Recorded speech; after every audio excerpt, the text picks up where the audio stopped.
show.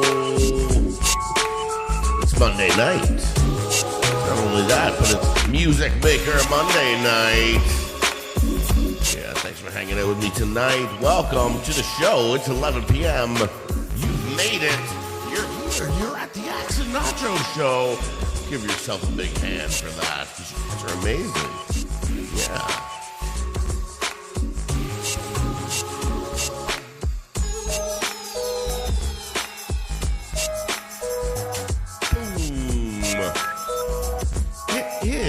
Acts&Nacho Music Maker Monday. Yeah, we do this every first Monday of the month, and we invite some musicians to come up and play. If not, we'll be just throwing the link out there for anybody who wants to come up and just jam and have a good time. That's what we'll be doing tonight.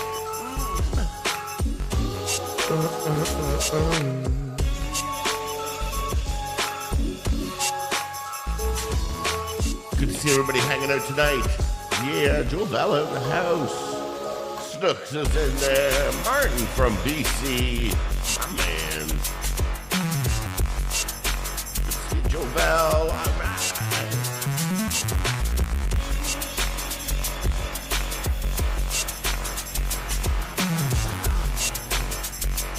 Rochelle.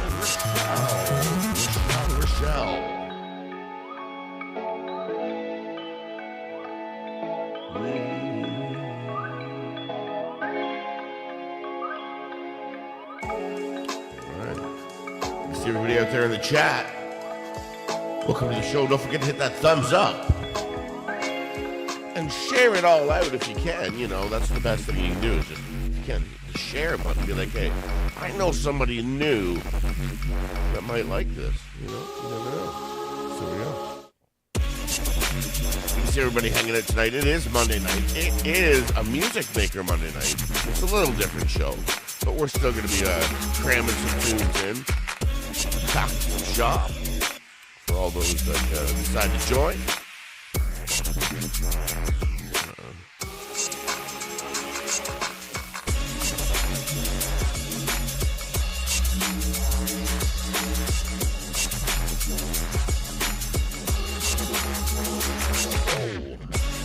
Chasing America. What's going on, Erica? Another amazing singer out there, right there. Yeah, wow, she's got an amazing voice. And I play her songs regularly here on our normal Monday shows, yeah.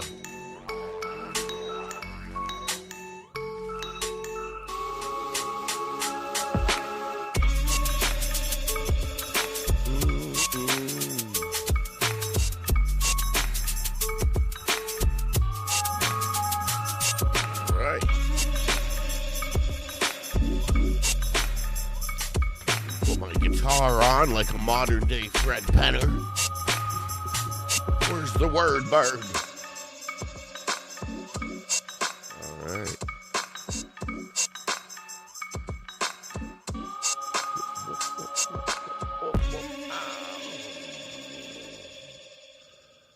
Absolutely. Thank you so much for being here. We don't need it again. We're good. Welcome to the show. We are here. Ready to play. Yes! Oh, yeah! Can you feel that, buddy? I have exorcised the demons. This house is clear. It's clear, and we're ready to go.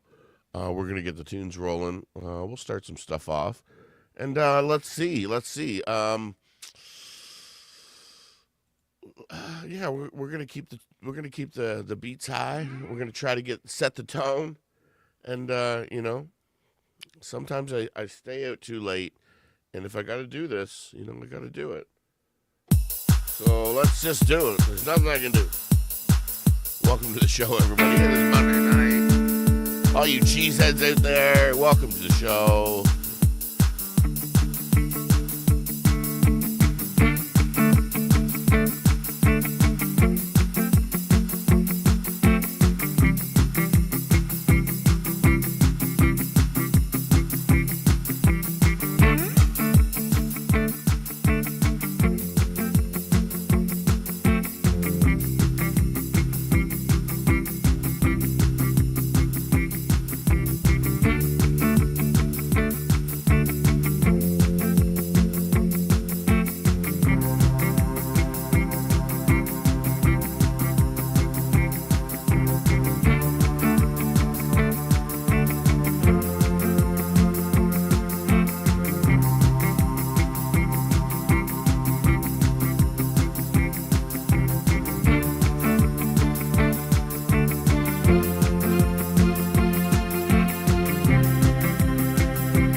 know, have you ever just had to shake things off?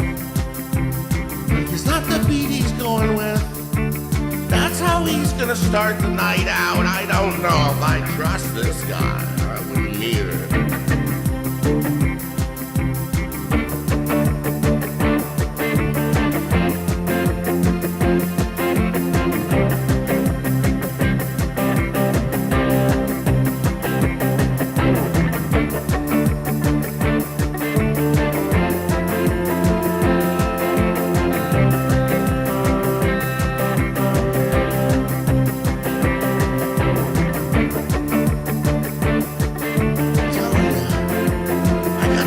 My brain. Welcome to the show, everybody.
everybody, tonight. Welcome to the show. Oh, I'm making moves up as I go. And that's what you don't know. That's what you don't know. I'm going to keep the beats high tonight.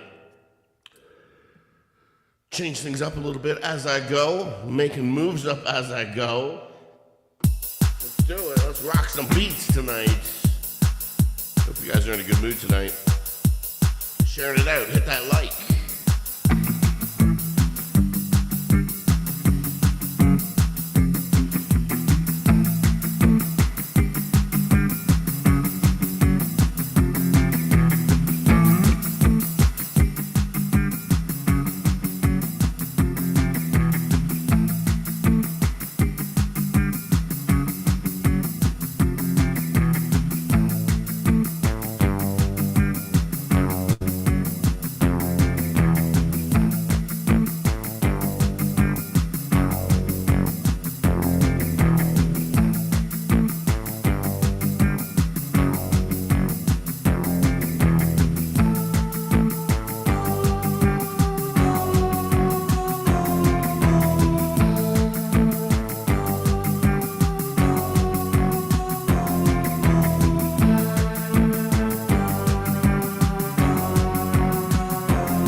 Stir it up a bit.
Trumpets go.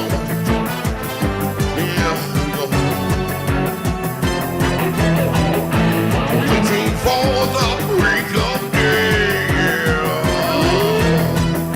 Searching for something to see. Oh, I know I am here. The flashing lights against the sky. Giving up, I close my eyes.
50624. Yeah, it is. There we go. That's a little Chicago. Well, Acts&Nacho style for sure. Chicago. Yeah, we like to mix it up around here, throw things kind of for a loop. Yeah. Do another tune? We will do another tune. All right.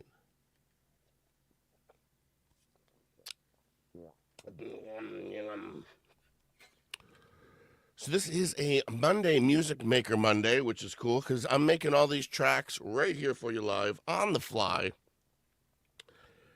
And it's kind of cool how you can kind of build a tune. And maybe I'll kind of take you through that process.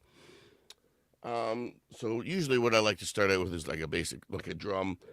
And I got what I call is the cheese drums. And that's anything that comes off of a digital thing. But usually I'll make a beat with my feet. So I'll have the drum beat going. And I can make a beat with my feet. Put that down. But I'm pumping it tonight. So I'm keeping the grooves high. I'm really loving this techno crowd. Look at this. So then I loop it, and I'll put down some chords.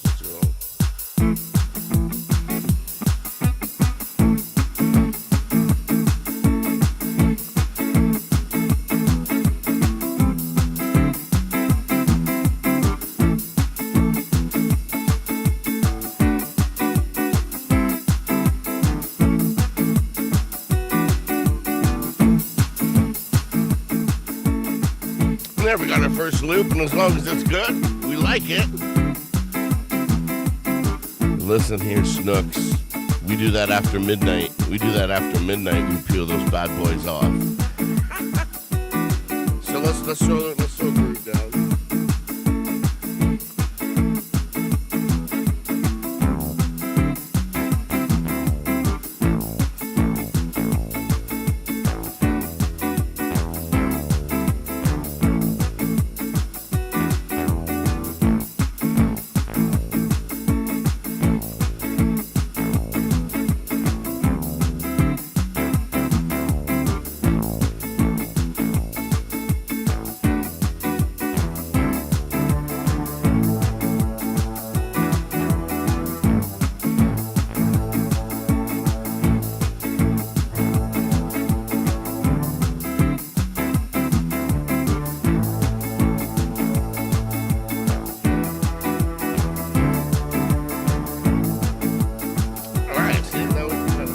Now we juice it up a bit, you know?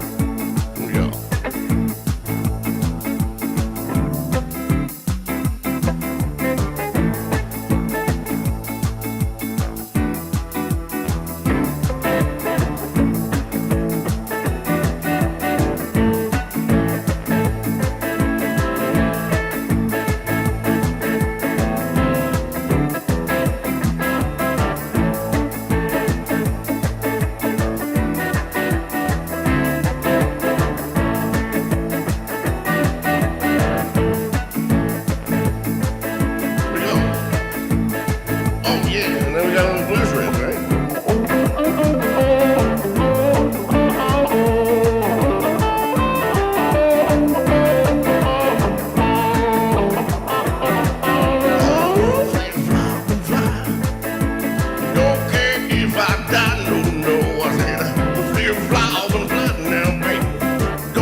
When I get lonesome, baby, now I jump on my old YouTube.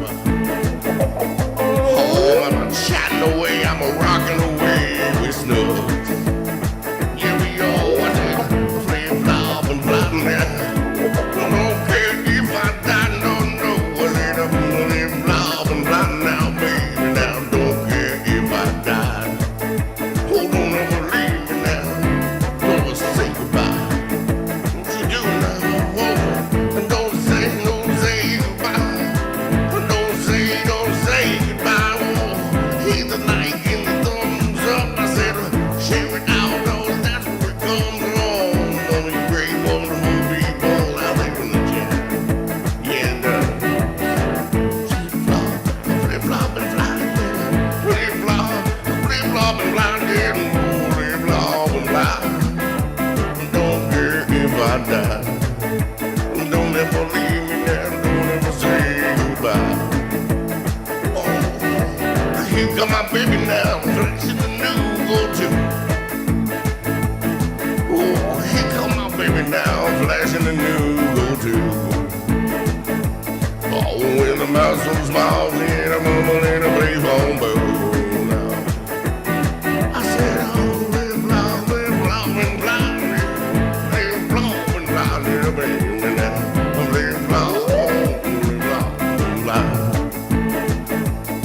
Oh, don't ever leave me down, don't ever say goodbye. Oh, yeah. I flip flop, don't care. Oh, come on now. Do it like this. Come on, baby. Oh, do the twist. Oh, come on, baby. Yeah, oh, do the twist.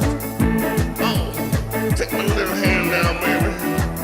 And go like this. Oh, say twist, baby, twist. Oh, say twist, baby, twist. Yeah, baby, say twist, baby, twist. Oh, yeah, I said twist, baby, yeah. I said, come on, little miss. Oh, and do the twist. Oh, yeah.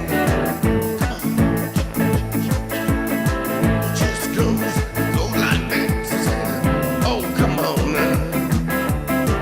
Just go like this. Don't ever let me down. Don't ever say goodbye. Oh, no. Don't you do it, baby. Don't. Here we go. Little blues medley. That's how we rock it. That's how we roll it. Good to see everybody hanging in there tonight. I've got my first shaker and quaker, my midnight music maker. And this guy's got some news to flake off of you, let you know. Shake it out, salt it, season you with it. Here's my good friend right here, Mr. Camp G May. What's going on there, Mr. G? Tickle, tickle, tickle. Tickle my Tickle, tickle, tickle. Oh, there we go. Camp G May in the house, and we're excited for everything that he's got coming up. Yeah. It's very close. This coming Saturday, we've got Kurt Fest rocking, and man, G May, have we got it filled up yet? What's our total? Here's what's going on. It's a never-ending adjustment. We've added some more co-hosts. We've added some more artists. I've been having some workshops like crazy, getting some new talent up and running. That's good to hear. We have a gentleman named Eric Buss.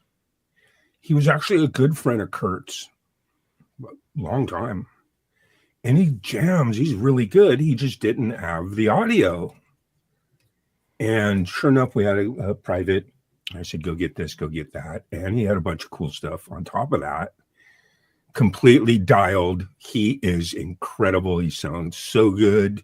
He's going to play the festival, and he's going to come hang out with us on Saturday nights. That's exciting. That's what I like to see. I've said this before. I'm like, we've kind of slowed down of seeing new talent coming up and playing online and showcasing what they got.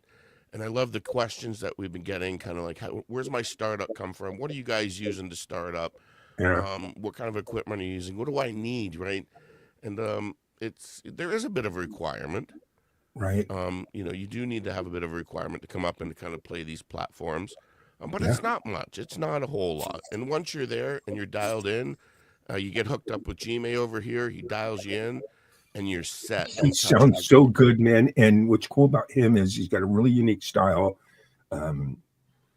He's new to the game in the sense that he's always just kind of played for himself, but he's really good, man. I enjoyed him. He went and got one of these Yamahas. I said, get one of these Yamaha, these 4 channels. That's all you need, man. Yeah. And then he even went up and beyond because he's kind of kind of tech savvy. He had this acoustic, he showed it to me. It's like a big box with effects and stuff for acoustic harmonizer or whatever. and he plugs into that and then plugs that into the mixing board, and it's just dreamy, Yeah, and and that's it. Once you get hooked up and you get dialed in, it does become a bit of an obsession. yeah, Your sound, you start to go, if I could just turn it this much, if I could just get a little bit more, yes, and it's real easy to build on that. That's why I kind of say to people, if you're a serious singer, just go spend, if you got it, go or save up for it or whatever you can do to get that external sound card or that board or maybe that microphone that's going to just bring you up to that level. yeah. We are up to 28 artists right now. Here's my biggest dilemma. I have all the time slots up. Everybody's locked and loaded. And then I also have what co-host is going to be coming in and out. Okay. At the end of the show, guess who's going to be announcing the last 4 acts? Starting with you, because you're at 11:11. Feisty Feather is on board. She's coming on as a co-host. We're getting her for the end of the show. Isn't that hot? It is. Not. I Yeah. kind of knew that because it was in my contract. I said I won't be come on. I'm introducing you. Yeah, I've introduced you 7 times in a row. Yeah.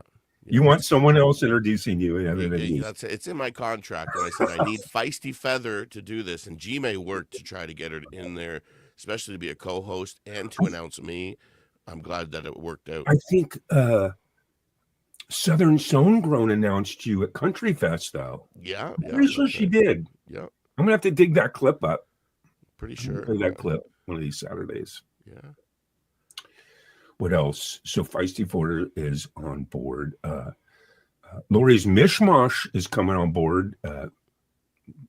Couple of 4 or 5 acts. She's coming in and co-hosting. So you get Lori's Mishmash. That's cool. Me and Russ have been working on the artwork, the overlays. They're all getting done. It's just such a beautiful thing. And then what else? Here, you're going to like this one. You ready for this? Chad Freeman is coming on as a co-host for 4 artists towards the end. How do you like that? And we got our little song and dance down, and he's going to be introducing 2 of the artists. Ooh. Wow, that's cool. Wow, it's packed. That's cool that you can, even though you're not maybe playing in Kurt Fest, you've got the opportunity to come up and announce some pretty cool players that are coming up. Yeah. And I think that's really cool. Well, it really, for me, more just like producing it, bringing up the overlays, bringing up the host, bleeding in the music, the applause, keeping the show moving. It always needs someone behind the stage. It'd be nice if I could just do that and have enough people that will come up and take care of all the other spots so that I can do it all. 100%. Because that's usually how they do it. They have a producer behind the scenes doing it all. Especially you're thinking, because it's good to work on the fly too. Because you're probably looking at a 9 to 12 hour show. And it's going to be 12 hours. But look, when you like what you do, time really isn't a refrain. Like when I used to play Texas Hold'em, I used to play Texas Hold'em all the time, professionally. The only thing is the money doesn't matter. You can't buy back the time that you spent. Because I'd go down there, I'd play 2 days straight because you're wired to, that's how my brain is. Whatever I do, I'm into it. So I'm super stoked about this festival. It's going to go all day, all night. I got tons of co-hosts coming in, giving me breaks. And I'm just fucking can't wait. I got what else? God, there's so many new entries. Okay, so Live the Fly channel. Okay. We're having our final sound check tomorrow at 6. Let me check my email. Once again, his equipment wasn't working properly. We dialed it in. We still couldn't get it all the way. He says he figured it out. So we're going to do another sound check tomorrow. If he passes, we're going to put him at the front of the line and he's going to come play the festival too. Cool. So hopefully that all goes well. Check my email here. Also, there's so much news, isn't there? There is there's a lot The going music on. makers. That's it. There's a lot. The next exciting that there's a lot going on. I like that. I love it. Yeah. Oh, I'm gonna mute up in a few here and be gone just for a few, not for long, but only because I'm doing a sound check with Liz a day. Ooh. That's the only reason why. Oh, she's awesome. She just put new strings on her guitar. But yeah, when you, like you said earlier, man, the new Trailblazers are what it's all about. But there's a few. You're gonna have Mandy Prater. You're gonna have Eric Boss. You're gonna have Live the High Fly channel. And there's a couple other ones too. Wall Street VH. Yeah, that's gonna be cool. Trailblazer. Yeah. He's going to be there, and what's nice too is he's going to be on his normal system because remember at Country Fest, he was on the road and had to use a stripped down. He's going to be in full blown in his spaceship, And yeah, look, Southern Songdrum, Pinch, new Trailblazer. Yeah, Pinch. That's all right. Yeah, here's my dilemma. I'm going to get your take on this, Axe. It's all there. It's all locked and loaded, pretty much. I have physically, talked to every single artist. Okay. There's just one that I haven't. It's been like this every single time. The maestro, his 2-3 emails, I email him. He never responds to me. He never has, even the last 2-3 concerts. I go to his channel and I put in on his videos, hey, dude, did you get another new email? I got to send you an email. You're going to play, because he wants to play Kurt Fest. Yeah. And he'll but be the point there is, like I said from the very beginning, someone has to say, yeah, I'm in. I need to hear that because we can't just have a gaping hole in the, maybe you might have to go somewhere or has a plane flight that day or something. Who knows? But I know sometimes everything I can to get. And here's the funny part, Axe. Same thing at Country Fest. But what I did is I gave him a slot. And then sure enough, he saw that somehow when he saw the concert, he saw his name on the banner. He came in the chat and then we put the link up. Remember? That's right. Yeah. He came up. He always usually does. But you never know. That's the thing. He's maestro. I think I would leave a spot for the maestro. He does always show up, and here's the thing: I think he's comes up in bursts, and I think it's because they have a lot of internet problems. I think where kind of he is, yeah, and it seems kind of if it's touchy or something like that, and so it might. He hasn't been music streaming lately either. He's been doing this restaurant streaming. And you write stuff in there and they don't even see it because they're working. They're the restaurant or something. You know what I mean? Yeah. I don't know. All my point is I'm hoping that Maestro, surfaces so we can say, hey, Maestro. Are you out there? I know. It's good to get a confirmation. Right. But there's always those people that just, they just don't show up or they forget or something comes up and they, right. Oh, well. Right. And now here's my biggest fear, that I'm forgetting somebody. Because it's hard, man. You know what I mean? You have dirty castings, overlays, boom, boom, boom, you in, you out, emails, you forget even just with one person, what time were we having an email again? Yeah. The point is, am I forgetting someone? If you have time, go look at that list that I have up. Tell me if I'm forgetting somebody. Yeah, hopefully. And, even still, it's not a big deal if somebody who says, oh, I maybe only have 1 or 2 songs, right?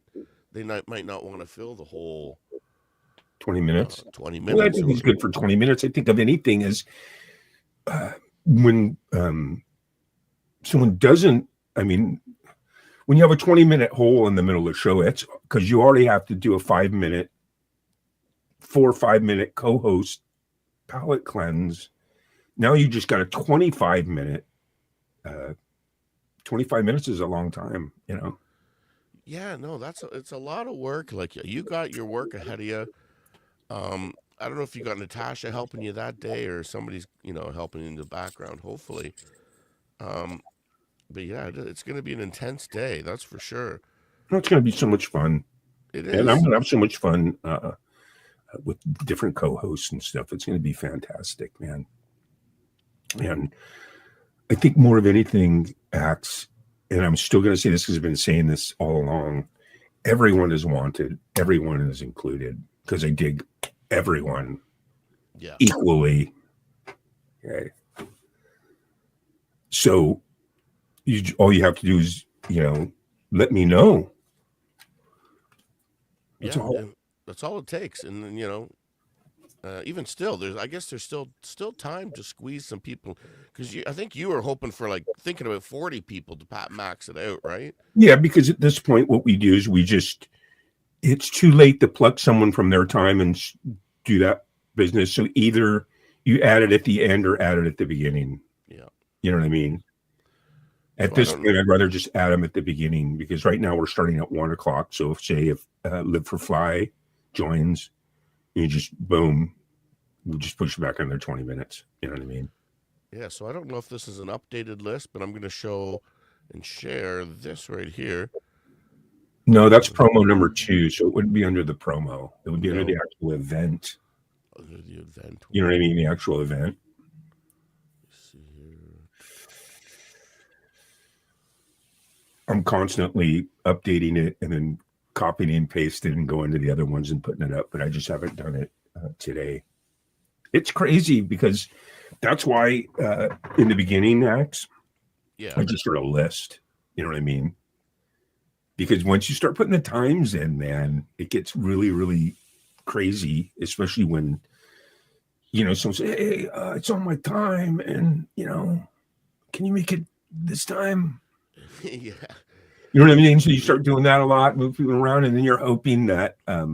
So what I do is I tell everyone, look, all the people that are performing, if you're watching, you know this. Tuesday when I send out Thursday, this Thursday before Kurt Fest, I send out the backstage passes. I send out all the instructions. I send out the official time slots. I put.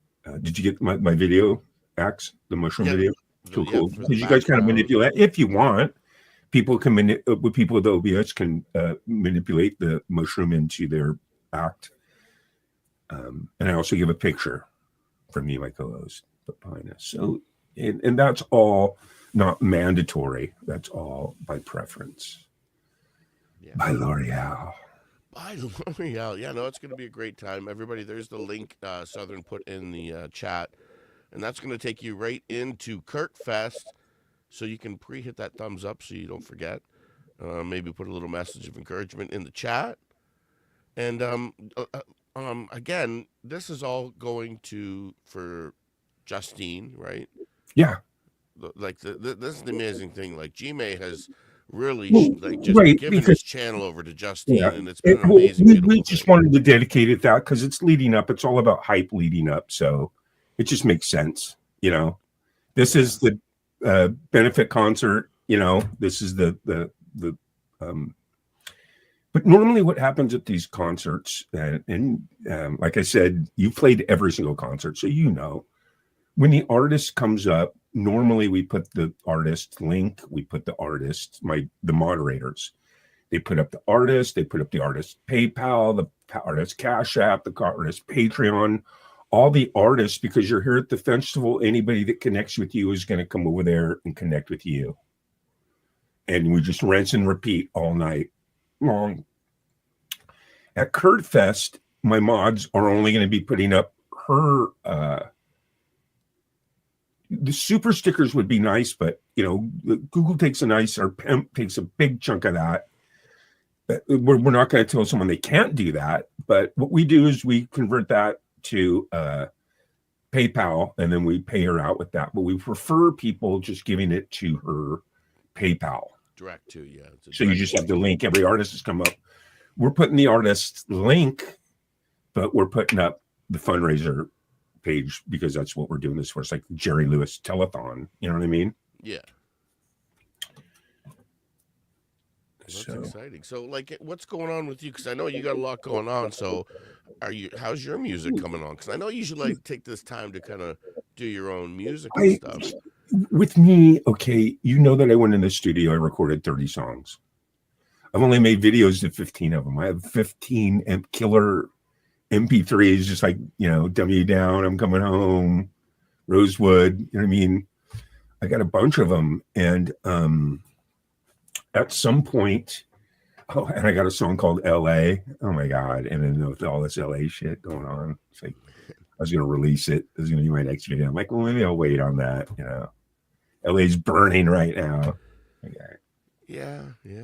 Have a video about Midwestern youth want to come out to LA and be a rock star and get kicked out the bottom, the porn industry, or a blockbuster manager, right? So true. But yeah, just so at any point I can film the videos to those. I'll be filming videos to those at some point. I'll probably do one or two this year of those, Yeah, that's awesome. Yeah, Yeah. Always look forward to your videos, your music. Hi, when it Gary comes and out. asks. Headshot. There's another cool cat right down there, Mr. Empirism. Music maker, Emp. He is probably the top-notch music maker right here. If you're talking about music making, that's the guy right there. And when Emp's preparing something, he's got something good coming. And you said you were preparing something for Kurt Fest, and Yeah. that's gonna be sweet. Yeah, I'm doing psytrance kind of stuff. One shot. Yeah.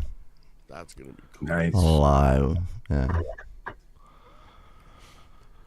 I've been looking at Theremons on Amazon. Have you ever played with one of those things? Weird thing. Actually, in a Kurt Fest, it's going to be a little different workflow I normally have.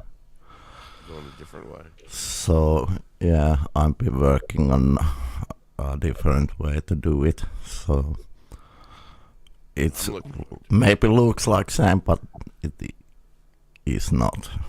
Yeah. Very cool. That's awesome.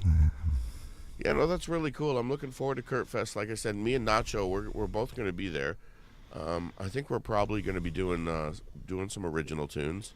That is so awesome. We got this one old song. We haven't played it too much for you guys or anything yet. It's not on YouTube. You won't find it anywhere. It's just one of our old songs that only we know. We can only play it, so we got to practice it a little bit and get it down. So we're probably having Festival gets the exclusive. Yeah, it'll be a good time. Yeah. So that's gonna be fun, especially when Nacho's there. And like I said, you get more Nacho than I do on live streams. She's been rocking out on the G-May show more than on the Acts&Nacho.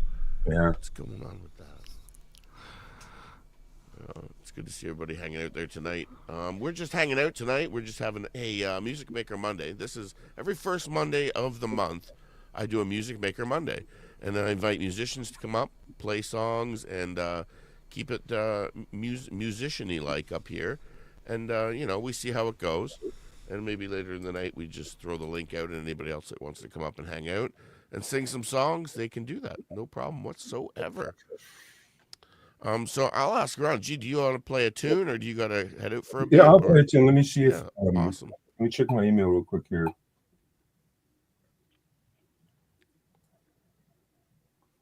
Oh yeah, I'm good.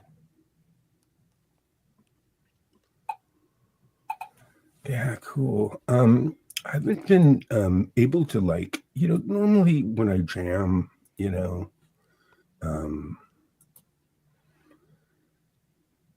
it's like, God, man, I've been doing so much stuff lately. I've been neglecting my actual live playing. You know what I mean?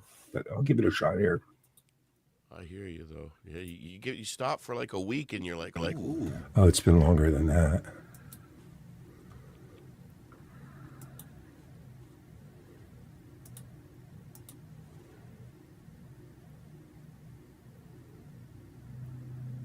Okay, let me see here.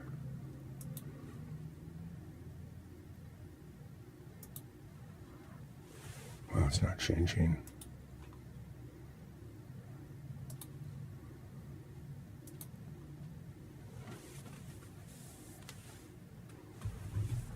Oh no. Oh my God, it would help if this thing fell over. All right.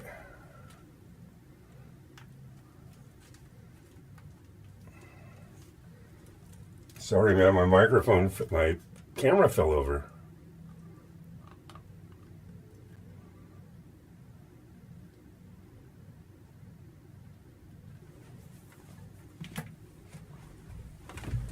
Oh man. My apologies. I didn't think I was going to be jamming. What's wrong? So I wasn't prepared. But it'll only take me a second. All right.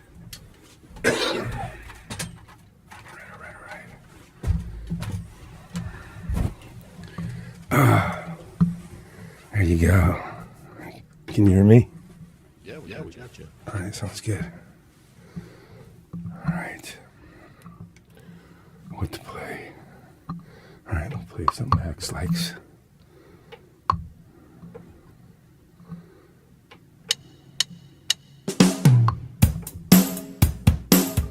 There we go.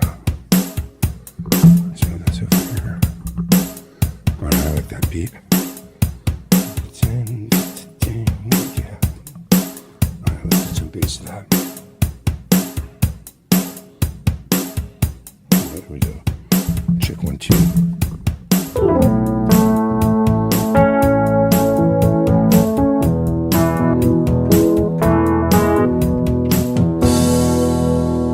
I gotta get this cord out of my way. All right. Let's get a different setting on that. Wow, man. You can tell I usually practice. All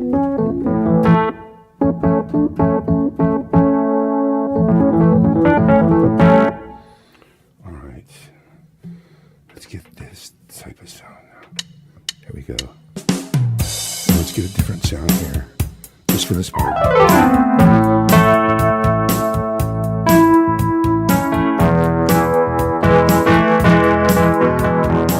So if I'm clipping.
Sadness in your eyes,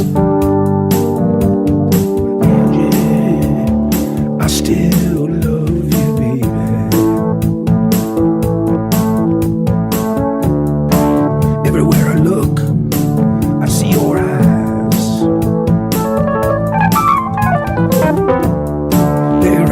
never one that comes close to you.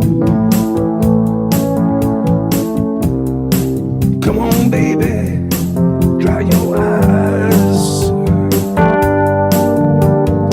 Angie, Angie, ain't it good to be alive with no money in our souls and no money in our coats? You can say we're satisfied, Angie,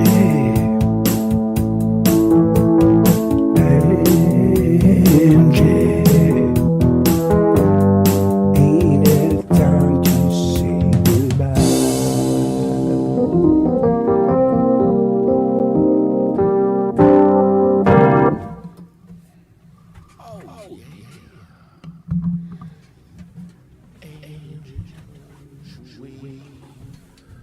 I love that tune. That's probably one of my favorite Rolling Stones tunes.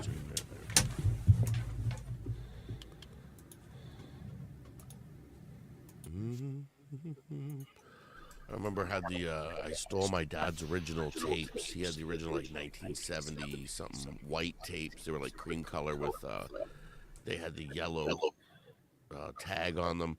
I stole his Rolling Stones album and his Led Zeppelin one. I still have it up there, the Led Zeppelin one. Still in good shape, man. I played the crap out of them.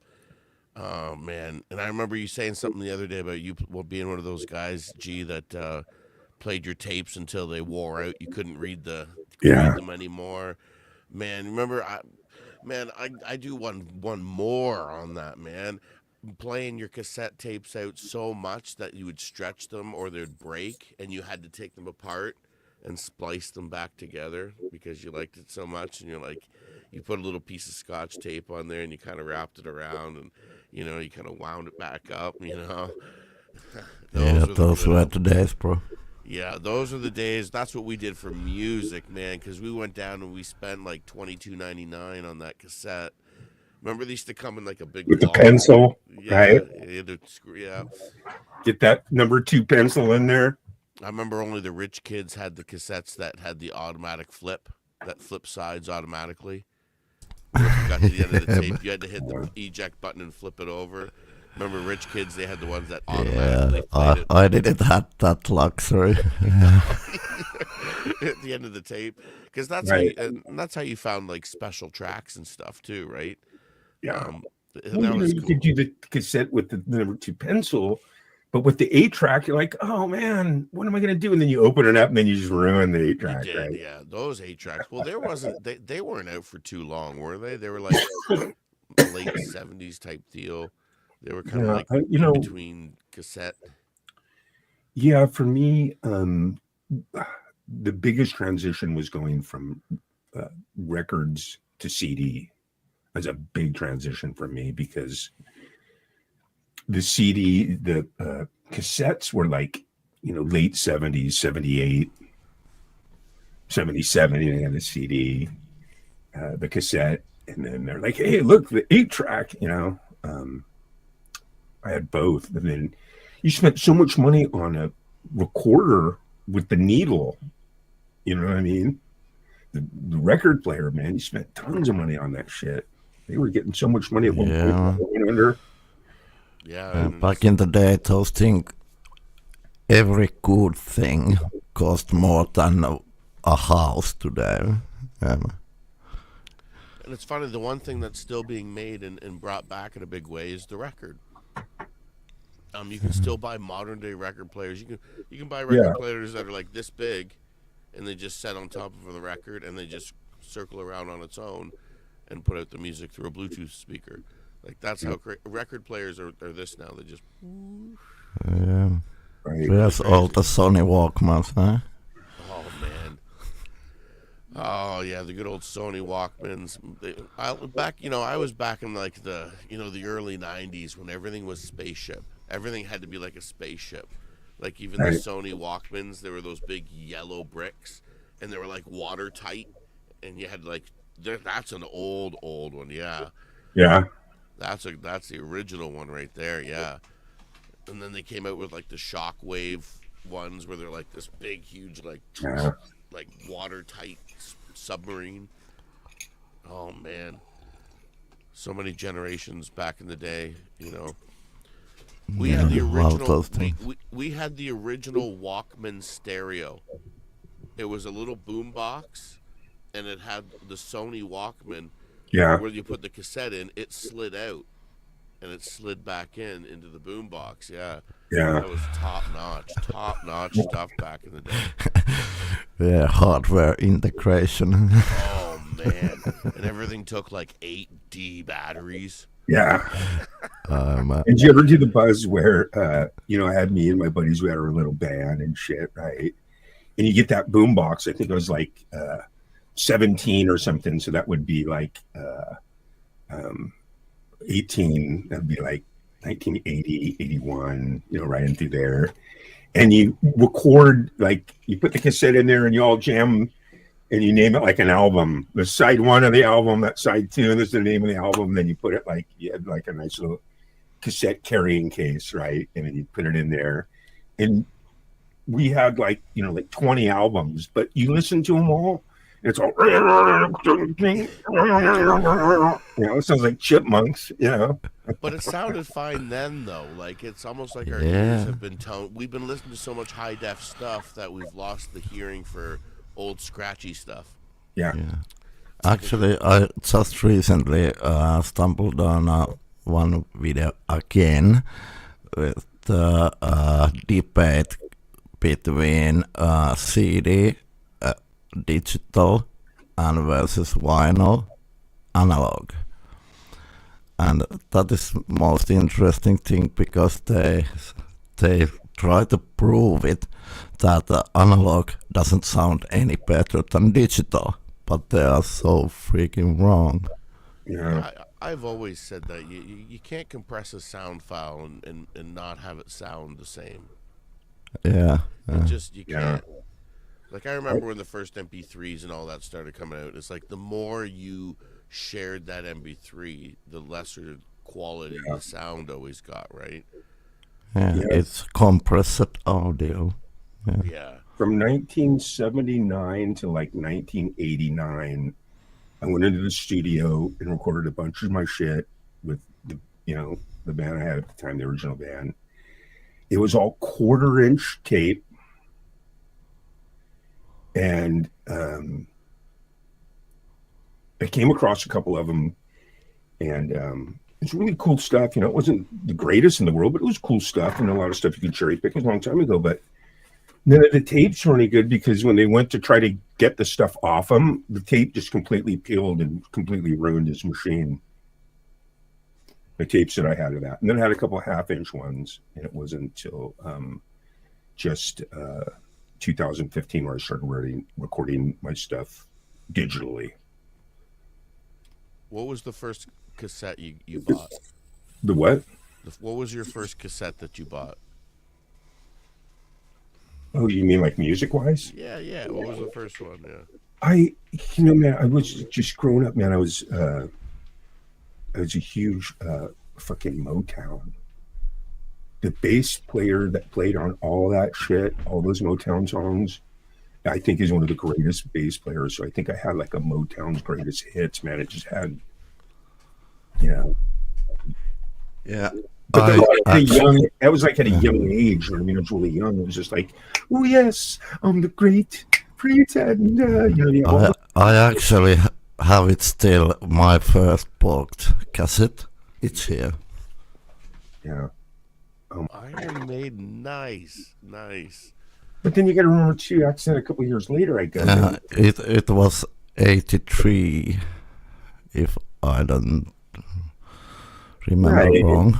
But then when we hit 17 and 18, it totally changed because now the normal back then, okay, you got to remember I'm 18 in 1980, 1979, I mean? I'm a senior in high school.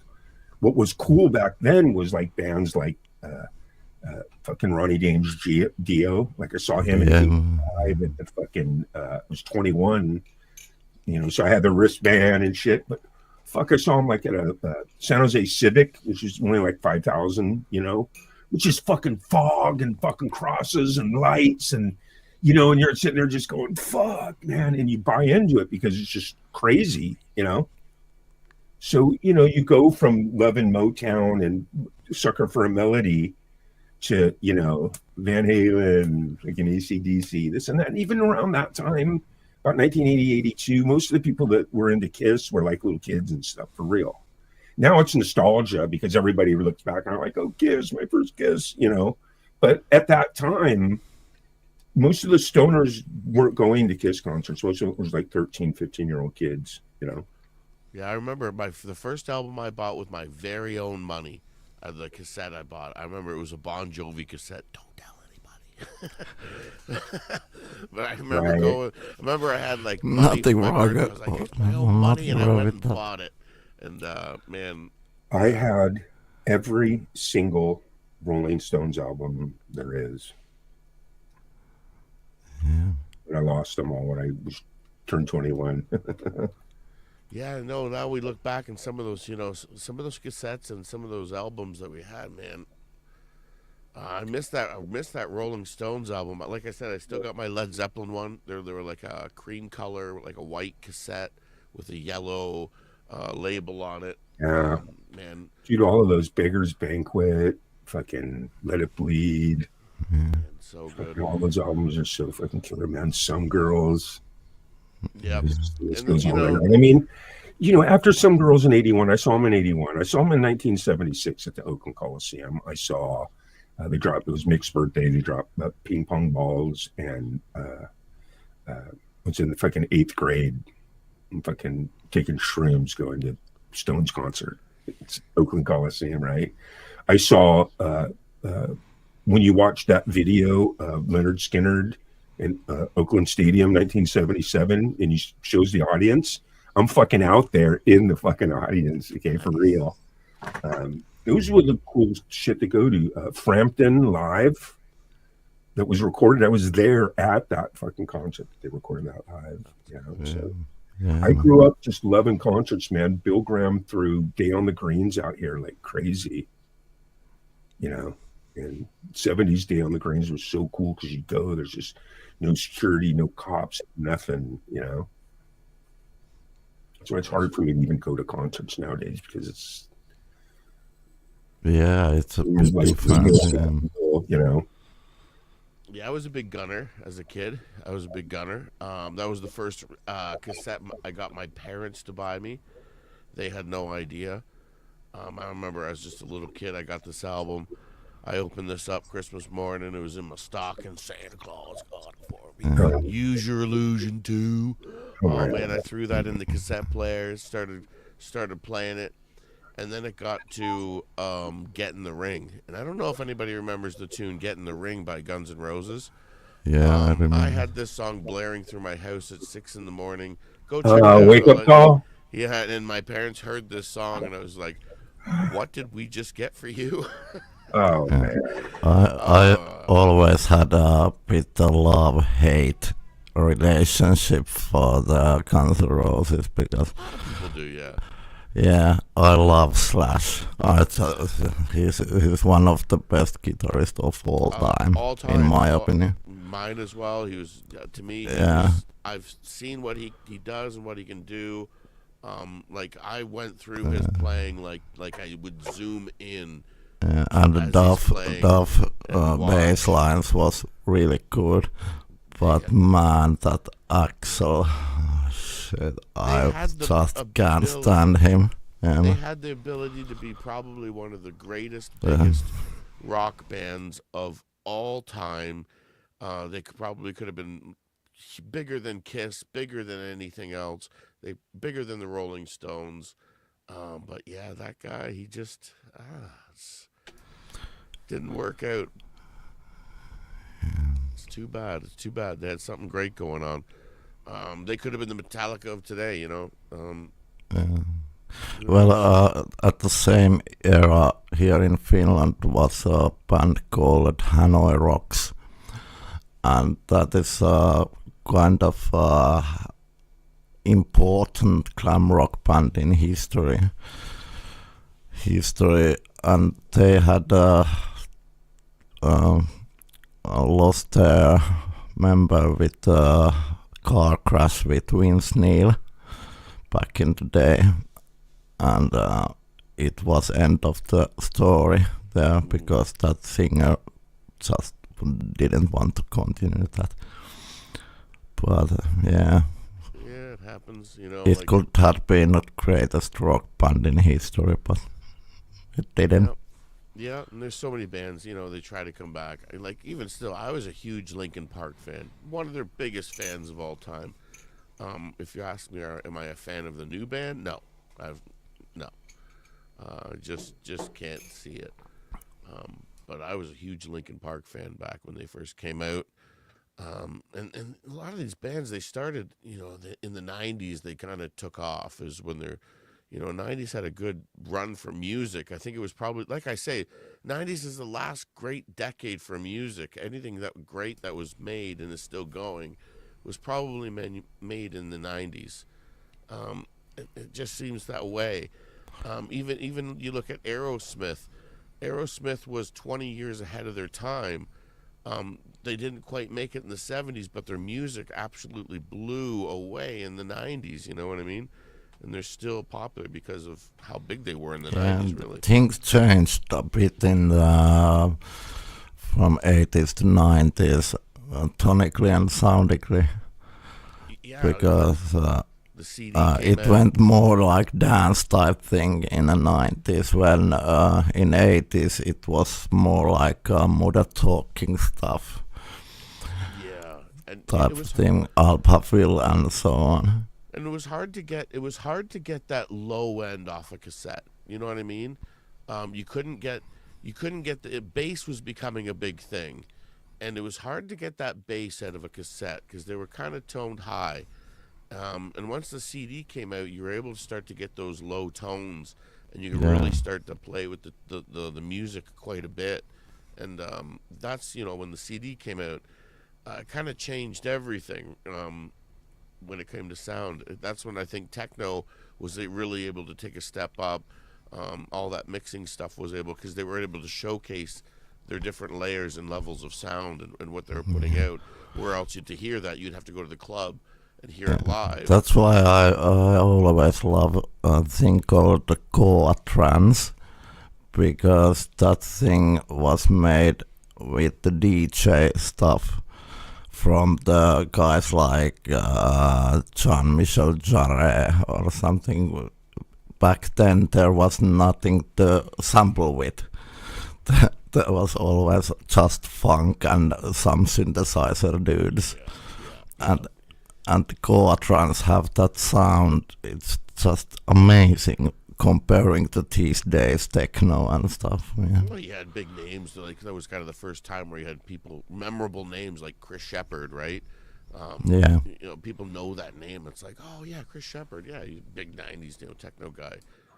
All right, so I got some late breaking news. Ooh, this just in, coming in. This just in, I got an email from Gary Hubbs saying that there was this dude, Vince, that wanted to play the festival, and I guess he's really good. And he says he emailed me and he hasn't heard anything. Vince Channel. I assume this Vince Channel. And in my spam, I never check my spam. In my spam That dude is a his name's freaking Vince. awesome player, man. His name's he's a very Vince, good and he player. says, "Hey Gary, hope all is well in your world. I'm interested." So I just saw that now. That was on the 18th, so that was yesterday. Yeah, I that's Vince, awesome news. Awesome news. Yeah, I love I Vince emailed him Channel. back, and I said, "Hey Vince, your email went to spam, but Oh, yeah, he's probably one of the best guitar players I've heard on YouTube. well, that's He's- cool, he's man. the That real he's deal. Quite easily, yeah. Yeah. I seen him the other day on his live stream. He had a toy like phaser gun. I gotta email him He's sitting there back in a playing on second. his phaser gun. Like, I'm like, what? This guy's blowing my mind right now. Yeah, that's cool. Yeah, squeeze them in. Hopefully you can get in there. Isn't it weird how, you want desperately for, Killer Acts to join and it gets sent to your spam and then now it's glitching. You're just like, what the fuck is going on out here in this crazy world, right? Cramming Yeah. and spamming. And you got a tune you want to play for us? That'd be awesome if you could. Yeah, Actually, I can record one now. All right, that'd be sweet.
All right, that was a little bit of demo effect.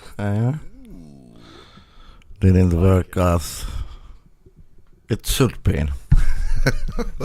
Yeah. Very cool. I liked it. I liked it. I think G had to drop down. I think he had to go and have a little meeting with somebody. I think he'll be back. All right.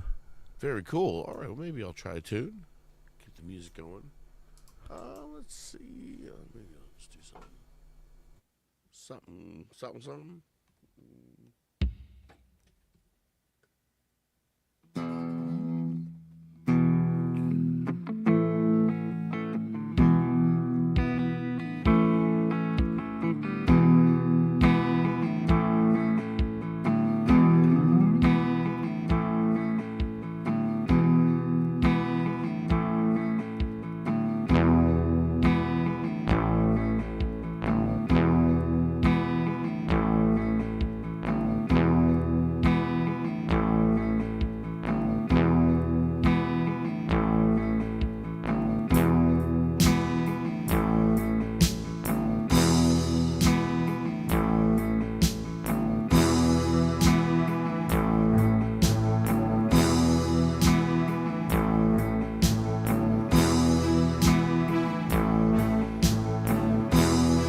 won't know the way that I know over you. Oh, I keep falling down.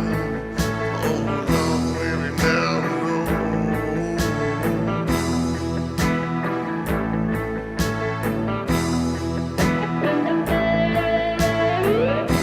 evil. I've come to tell you that she's evil, most definitely evil. Ornery's got to listen evil, most definitely the tension is getting harder. I like to hold her head underwater. Me and my girl, oh, we got this relationship. Oh, me and my girl, oh, we got this relationship. Take a trip from me. Take a trip from me. Rockies on the microphone, Ross and G. All the people in the dance here will agree. We got this relationship. Oh, 'cause I keep a falling out.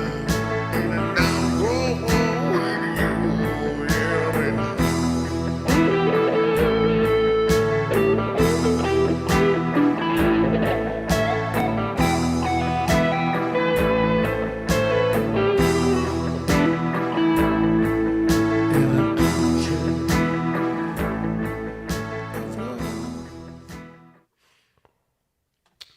Yeah, there we go. There's a little Sublime Alicia Keys mash up, crash up, whatever you want to dash it up with.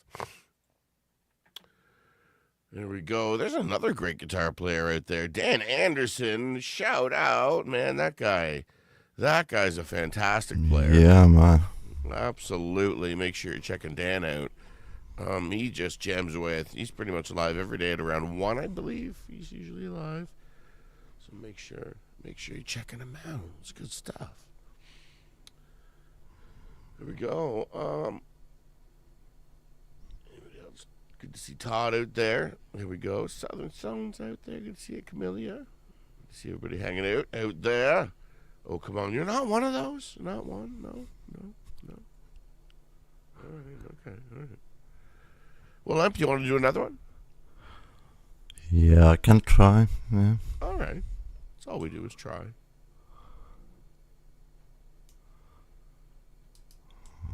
Okay. Let's check it out how it goes this time.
peanut butter and jam. That was amazing. Yeah. Man, you always bring the heat all the time, man.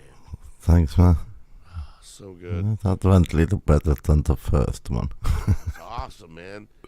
There's a guy out there, Dan Anderson, rocking out. Good to see you. That's a guy we need up here to find out what he's got going on over there with his guitars, man. He's got a lot of guitars. I'd love to see Dan's collection. Dan was asking. This is a Donner guitar. So this is a $175 Amazon guitar. It's a Donner. This is pretty much as cheap as you can get on Amazon. And this guitar is fantastic. It's absolutely probably the best guitar. One of the best guitars I've ever played. It's light. It looks cool. And it's cheap. And it's fantastic. It plays really well. Like out of the box, I really had to do nothing to it. I put some better strings on it. That's about it.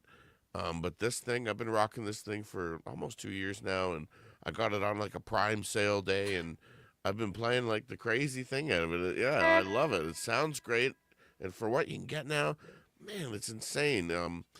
It really needs to really kick these bigger companies in the butts, like give the Gibsons and the Fenders to kind of bring their prices down, to realize that it's like, hey, Gibson, I've played your stuff, and this is better. But yeah, this is generally... Yeah, I had a same thing back in the day. I was looking for SG.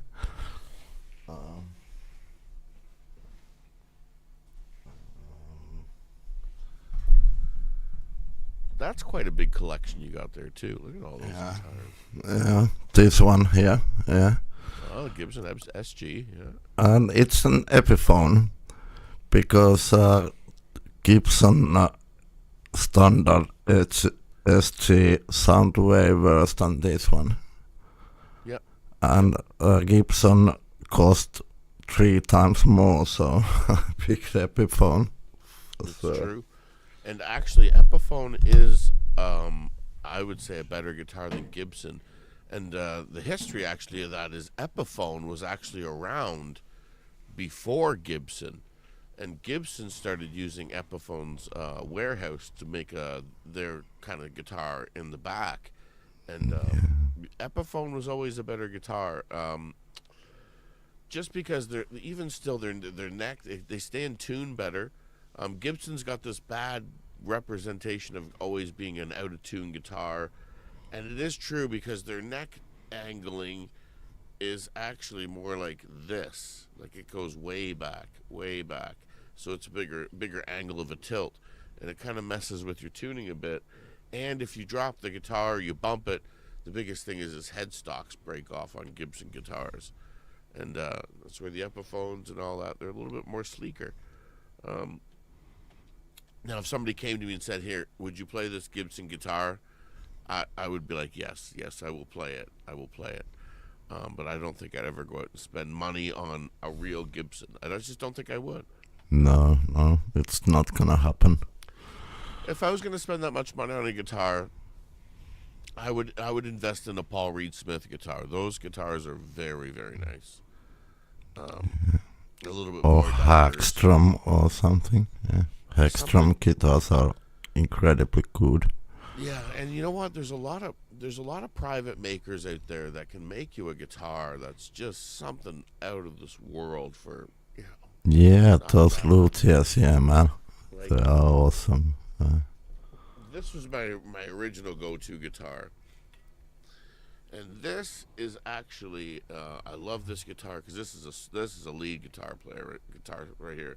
It's a full 24 fret. Like, yeah, full 24 fret. You see those double digits right down there?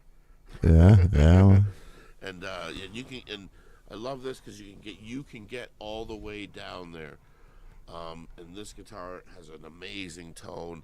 I love this guitar. And looks good. And it looks cool. This is a cool guitar, and this is a local maker from not too far where I live. They make banjos and guitars and a bunch of stuff. And I picked this guitar up in the guitar shop for literally $300. Yeah. And I love this guitar, but it's heavy as snot. It is like it's heavy. This is a very heavy. It's literally one big chunk of maple, and it's very heavy, and it makes a lot of noise. It buzzes, it hums. It's literally a stage guitar, and it's a great guitar. I love the tone of it, but this is nice and light. And this is, it's hard to say. It's hard to say. Everybody's got their good go-to guitar. Have you chosen one yet, Em? Because you just got the white one, and you've got some toys. Have you chosen your go-to guitar yet? It depends on my mood. I have three main choices, and one is that white Fender. And,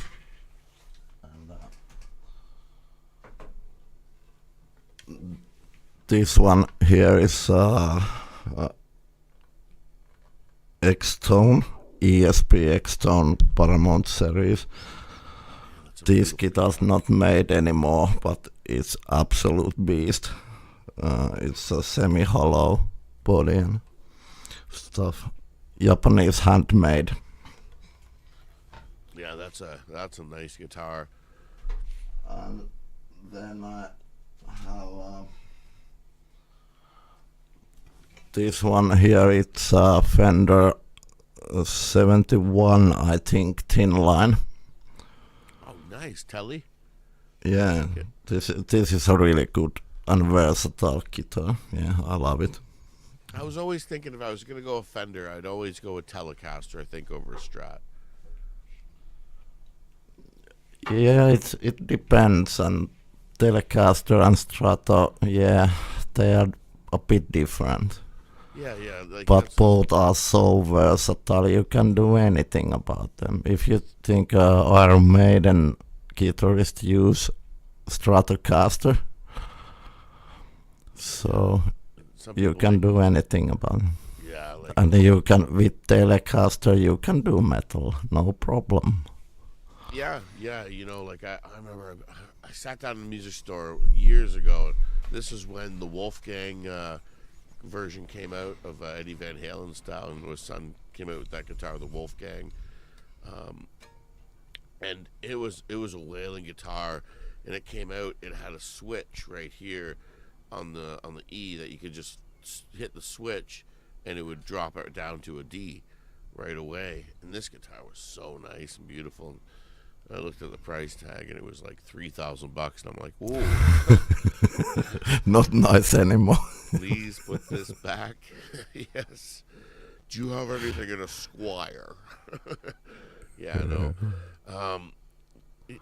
Like guys like Dan, like he's got a big collection of guitars. He's always playing a different guitar over there. And I was watching Vince play the other day too. And man, he was just wailing away, and he's got the whammy bar, the bend bar. And I've never really used a whammy bar before. I've never had one. I did have one on my very first guitar, but I took it out and I blocked it up because it kept making the guitar go out of tune. So I blocked it up and I never used it. And I'm like, I need to get myself a guitar with a whammy bar just to see how it works. This is a one trick. I think Vince knows this more better, but when you play Stratocasters, it tends to go out of tune. But if you press here, it went back to the tune. Oh, nice. Yeah, it's not always, but it helps. Yeah. Yeah, I remember my first guitar did have a whammy bar. It had a lock-in nut up here. It was a BC Rich, and it was an amazing guitar, man. I wish I kept that guitar. It's one of those ones where it's like, man, if I still had that today.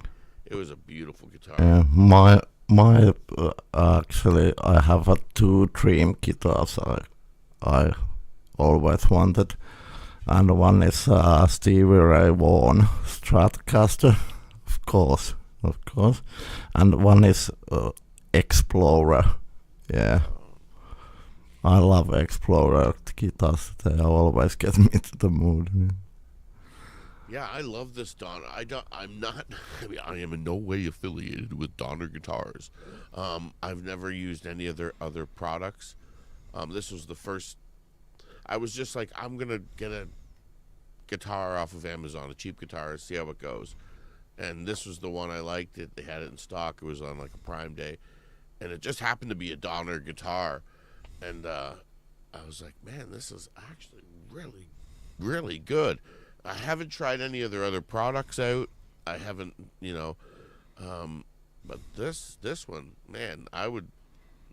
It's hard to say because I've watched so many reviews on people buying the cheapest guitar on Amazon. There's so many videos out there, and every guitar these people get, they always are over impressed in what they thought they were going to be. So when they buy these cheap guitars off it, because you can get them cheaper, I think in the United States, I think you can get them for as low as like $75. And if you want cheap guitar, you should hire Paul Walt. He get you one. Okay, one. Paul Vault. He. I don't know. He's able to find so many guitars. I guess he goes all over the place. And he needs to open up an online store.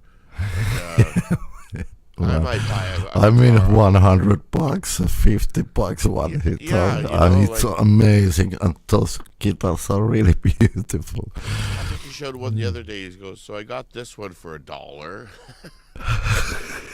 Get out of here. I'm out of here. Yeah, he's it's incredible. Yeah, well. I get some coffee. Well, back in a minute. Yeah, absolutely. All right, it's good to see everybody hanging out. Yeah, Dan, and if you want to come up and chat about your guitars, man, he's got some colorful guitars. Same with Vince. Yeah, Vince, he's got some wild guitars. And I look at when I see all these guitars, like even I look in the background, Emperisms, all those guitars. I just look at, man, that's a lot of strings to change. Especially when I see like the people using the guitars, like Vince is changing his guitar every song. Dan, he's out there changing his song every guitar, and it's like, man, how do you keep up with the strings? I'm like, when I break a string off this one, I'm like tying it together and doing whatever I can, Let's see here. Maybe I'll do a tune while Emp is out. Yeah, absolutely. Even just send me an email so I have your email in my category. So if you want to get invited up to the show, you just got to email me. And if you're in my list, usually, hopefully, sometimes I miss people because I'm not too good at emailing.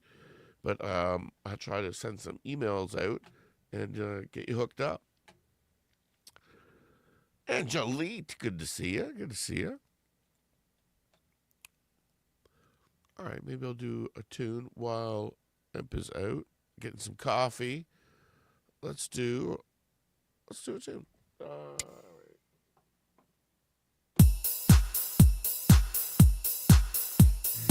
right.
do a little April wine disco version.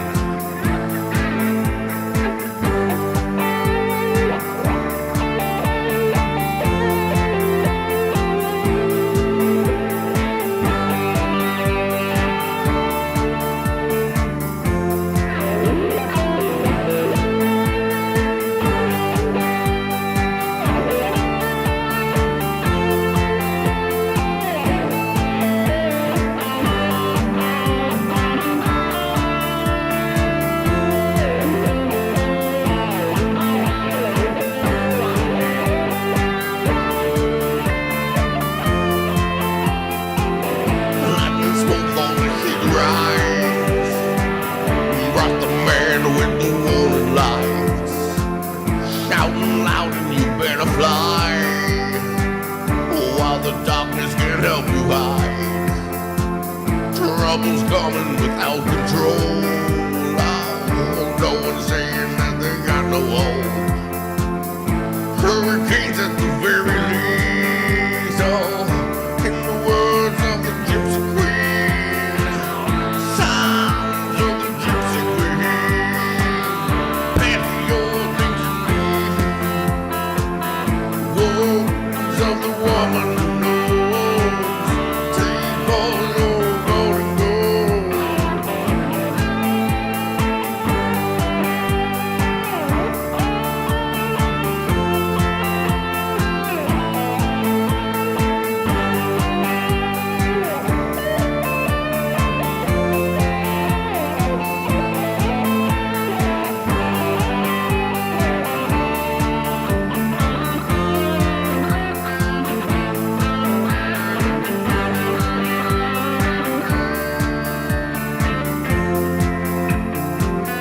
Hit my saddle and tie it on. Western winds moving fast and strong. Jump on back and it's good and long. Oh, resist till the reach of dawn. Running seems like the very best. Staying just don't make any sense. No one ever could stop us now. Show the gods of the gypsy town. Signs of the gypsy queen. Pack your things and leave. Words of the woman who knows. Take all your golden gold.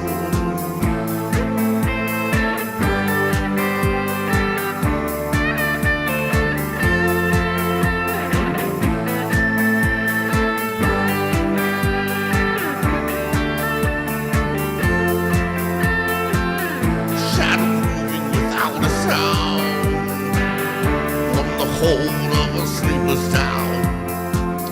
Evil seems to be everywhere. Hate the spirit that brought despair. Trouble's coming without control.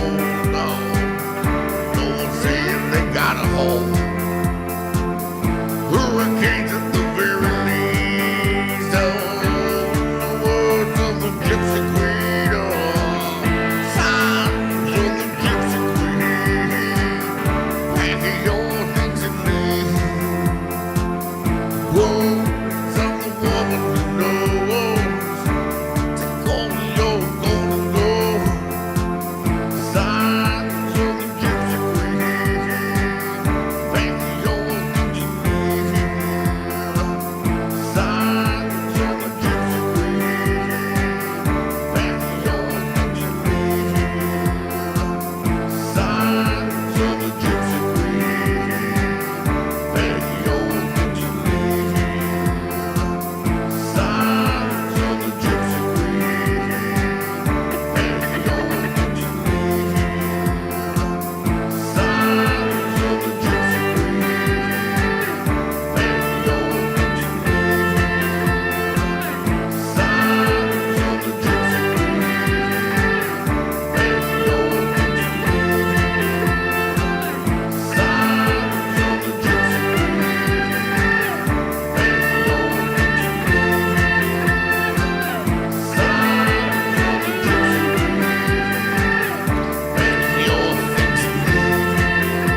Gypsy Queen. Pack your things and leave. Yeah, there it is. Signs of a Gypsy Queen. And that's just Signs of a Gypsy Woman. Brought to you by this man over here, G-May. Keep her rocking, G-May. Play us a tune, man. Don't leave. Don't leave. Don't. Oh, he's leaving. He's leaving. G-May's back. There he is. Signs of a Gypsy Queen. We do a little April wine for you. Yeah, that's how we roll.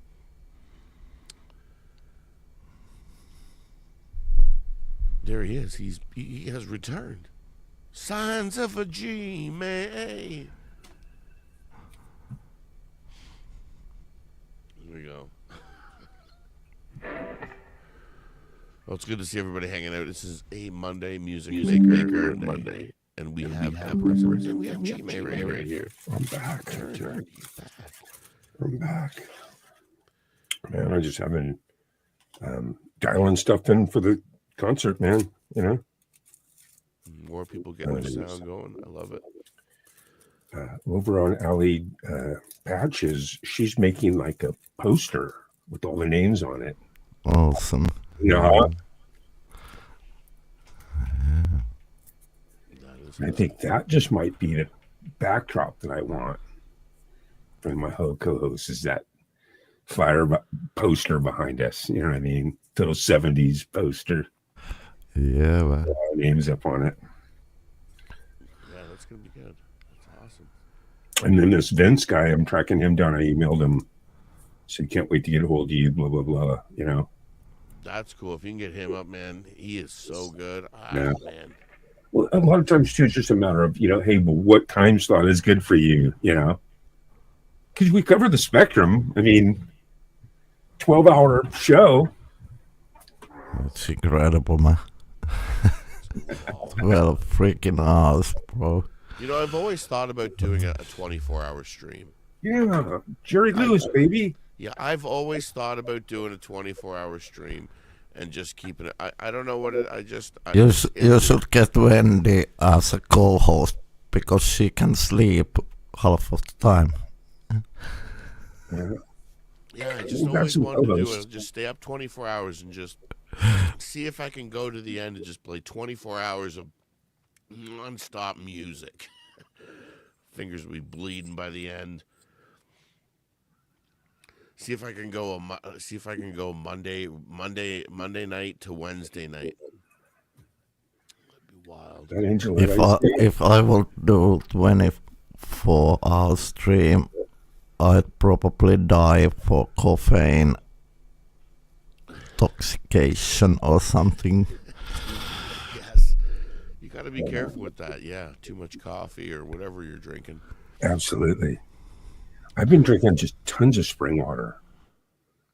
I can't drink, people can drink whatever they want when it comes to water. But when I see people buying like purified water, it's just tap water with chemicals. I mean, it's ridiculous. Like spring water, boom, boom. Yeah. But the thing is, essence of life, as they say. Yeah. Yeah, but the thing is, just like anything, they've turned it into this thing where if you want quality, you pay for it. If not, you get genetically altered shit. Yeah. The water in the plastic, okay, the plastic's made out of ethanol or something weird, where it releases like 150 different weird toxins, hormone blockers, seriously, metals from the plastic. Yeah. Spring water, either like in like aluminum or in glass. See, I always pour a big glass of water and I always leave it sit out for a few hours, and then I drink it, and I find it's so much better because the chlorine in the water dissipates. So whenever you look in the water, you can always see kind of bubbles. If you leave a glass of water out for a few hours, it'll have like bubbles and stuff.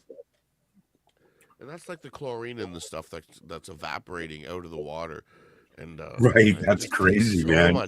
So much better when you do that. A lot of people that do that, they fill up glasses and they just put it in their cupboard and drink it that way, old water, because it's a little tastier. glass jar in the Yeah. freezer. And Yeah. Plus, it does go back to 1978. There was a time when people were shocked because there was no bottled water. You just drink your water out of the hose, you drink it out of the faucet, right? And I remember, I think I was like about 17 or 18 when it first came out, like in 1978 or something, right? I was like, what? yeah, when I was a kid, all the water came from well. We lived at Oh, yeah. wow.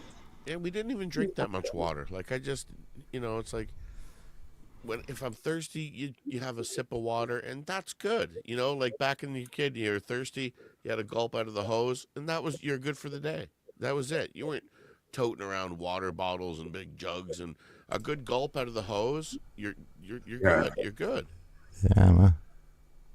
Yeah, we all know that hose water tastes like too. Oh Got yeah, that man. rubbery, kind of warm, Oh, the warm. Oh, if you got the warm, warm rubbery, patch of it. weird. Yeah, the warm patch of hose water was the worst, man. Oh, Hey, tasty Gary good. Hubs in the house. Yeah, man. Hubs in the house. Hey, I got to shout out to Hubs real quick because Hubs is the one that emailed me, and he says, "Hey, this dude's trying to get a hold of you." And then, sure enough, that was awesome, Hubs. Thank you, because that was the follow-up email that I needed because it was Hubs. It was in my spam, and now I've responded to it, and hopefully, because it was actually a while ago. It was on the 18th that was in my spam. Freaking today's the 3rd, so That sucks. that sucks though. But still, we can recover. There's still time. There's still Yeah, time. that's early. Naturally. Now you having your Wednesday show? Yeah, we're gonna do our Wednesday open mic, so everybody's welcome to come up and play and do their jam thing. It's gonna be Sweet. fun. Yeah, I enjoy doing it. It's a great time. We'll be back to our normal Mondays after this one.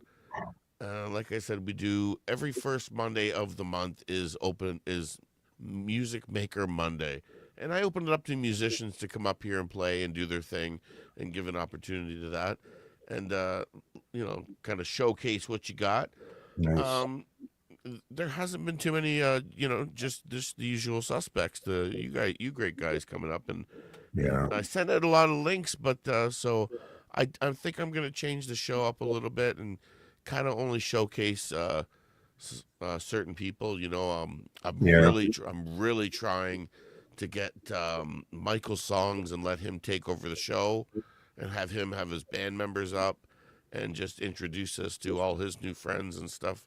That Yeah. would be a really cool show. I've been in touch. I'm trying to hook that up. That's secret, so don't tell anybody. It's Yeah. just between us. But I'd like to do stuff like that and just kind of hand the show over to some people on Mondays, especially Nice. people who are, support the show and are here. And I'd like to open that door up for those people to take that opportunity and showcase, Nice. whether I play their videos and they come up and play live or whatever it is, let them showcase it. And maybe you can reach a few new people that might not been there before, Yeah. That's I mean, the goal. it's for me, it's like the biggest thing for me was two things: was consistency, as you know, and audio. Because like we all know, when I first started, I couldn't get for like 6 months, I can get more than like, one or two people to come up, 3 or 4 people watching. That was it. Because people pop in and they don't hear good audio and they just leave. Just that simple. Yeah. And then the other one was consistency in the sense that even with my open mic, there's nights where you and Em save me every night because it's just I talk for the first hour and then boom, you guys usually pop up and then Chris pops up. Pretty much just a small. I think I remember one stream when we played almost 4 hours with acts. Yeah. Yeah, That was So, it was so intense, man. But sure enough, what ends up happening is throughout the year, people do start coming. So it's waiting around for people to kind of be like, oh yeah, Monday nights. You know what I mean? That's what the consistency helps. You know, if they know that they can come up on Monday nights. You know. Yeah, and there's a lot going on too. There's a lot of people doing what we're doing, and all we're just doing is offering another avenue for people to come up and play and showcase what they got. Yeah. Yeah. If Exactly. not, there's lots out there. And like I said, we might not be doing this forever on the Acts&Nacho show. This might be just a temporary thing. Just because it's got to make sense, right? And Yeah. like I said, uh, you open it up for other people to come up and do their thing, but at the same time, oh man, I've done 4 hours of non-stop music. That's what we do Mondays. My normal show is, it's just me up here playing 4 hours of tunes nonstop and getting It, things it's done. kind of refreshing to have something else That's it. here and there. Yeah, man. Absolutely. That's why I love the Wednesdays because I can come up and just kind of relax and have a great Yeah, I know time. you got my drift when I don't have to play on a Saturday Yeah, night. I'm actually like, exactly. And yeah, you sit back and you have a good time. You yeah, don't have to be so like, what's next? What's next? What's next? There's always something you can say, yeah. oh, you're up now. Yeah, yeah. It's I kind of really cool too enjoy the because Wednesdays. people do dig you and they know on Monday nights they get a free concert. Yeah, I like to, you offer You know, something to other cranked up. people. Like sometimes I put you guys on. I have a couple different systems. So I have one in my front room that's 100 inch, over the front room with fucking sound bar and shit. So I'll put you up on that cranked because it's just music you're playing all Monday night, and then you can go in there, you can start cooking, make a pizza. But then when I come in here, I close the sliding glass door. It's still going on in there, but then I come in here and edit and stuff. So I kind of bounce back and forth. Yeah, and it's so nice when I get that's on the show. Like it changes up everything. Like it's a good balance. But Yeah, lately, yeah, her shifts just haven't been lining up to be able to come on the show too much. Hopefully, that's going to change. yeah, And again, like what I said, even the open mic nights, you kind of give up some of your content and your views because a lot of those you got to kind of put on private. So kind of going, do I do another third show right, through the week to right. make up for my content that it's like what should you do? And it's a big balancing thing to what you do, and sometimes Right. too much is too much, and you got to watch yourself too. Doing Yeah. it Yeah. can be a little too much. I've been hatching an idea for that I'm going to start at some point in Camp Chime open mics. One track I will record online live, and that track is going to be an album. Okay. But I need to work a bit for the workflow for that. But yeah, that's what I've been planning to do. That'd be cool. And you're gonna post that on like Spotify, or you're gonna actually put something I together? don't know yet what. My dream is make albums that are going to some kind of a charity. Oh, cool. I have a couple album ideas for that, but I have no resources or ways to release them. So I think I need someone to help me with that, and I'm thinking about Frank Teso, maybe. Nice. But let's see. Those are still in Yeah. idea stage. Nice. Yeah, that's cool. That's cool. But like, yeah, there's always something rolling around in all of our minds. Every creator's mind, there's always something rolling around for the future, for the channel. And oddly enough, you got to be careful because you can't do too much change because a lot of new people are coming in because they're enjoying what somebody told them about you. And if they come in and all of a sudden your channel has changed dramatically, it's like watching a TV show that changes in the fourth season. Like that's in not my- a show I started watching. Yeah, in my case, it's always a surprise because as Brad once said when I jumped on his open mic. He said, "Emp do what he wants." That's it. Throw it down. That's it, and that's never going to change because I do this for fun, you know. That's it. That's what we do. If someone gets boring or don't want to follow, that's his or her problem. Yeah. G-Man, you got another tune you want to play for us, or? Yeah, sure. All right, cool. Get over there. Let me see here.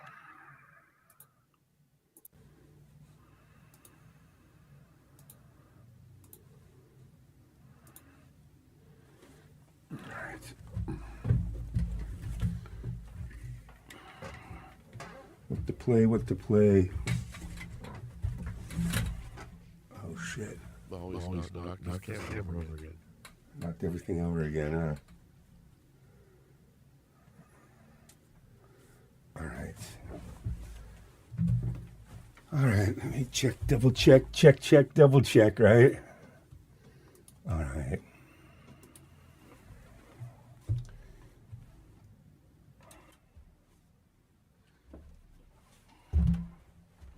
So we were talking about, first albums and stuff, right? This is one of my first albums. It was by Doobie Gray. Really cool dude. Let me see if I can get the beat. I haven't played it in a while. What is it again? Okay, that's this drum beat. All right, let's see if we can get a drum beat.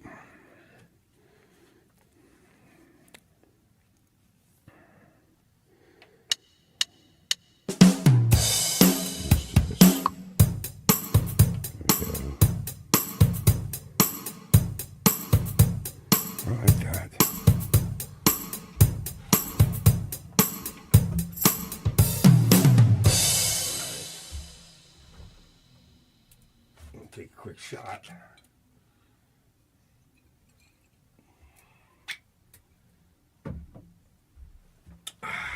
Get loosened up. All right. Let's see here.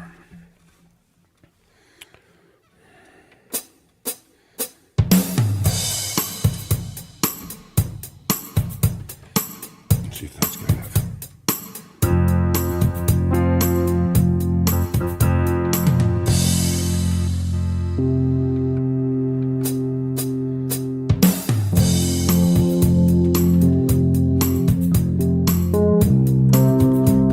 Hot last time. Can you hear that okay? Yeah, sounds very great.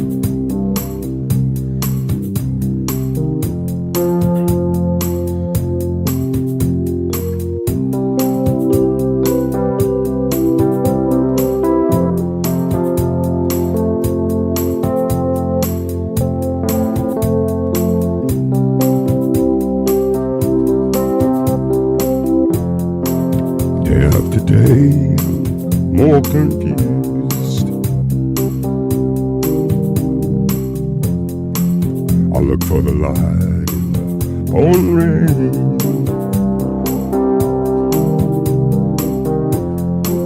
You know it's a game that I hate to lose. I'm counting on you to carry me through. Give me the beat, boys, and breathe my soul. Wanna get lost in your rock and roll and drift away.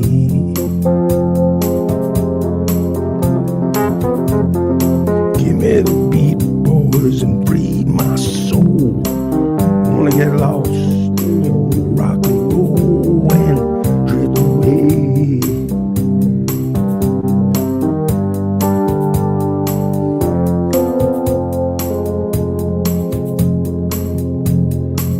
Beginning to think that I'm wasting time, catching a buzz off that whiskey too. Don't understand the things I do.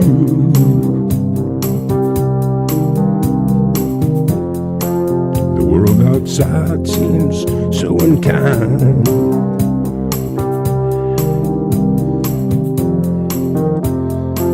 You know I wanna believe in your song.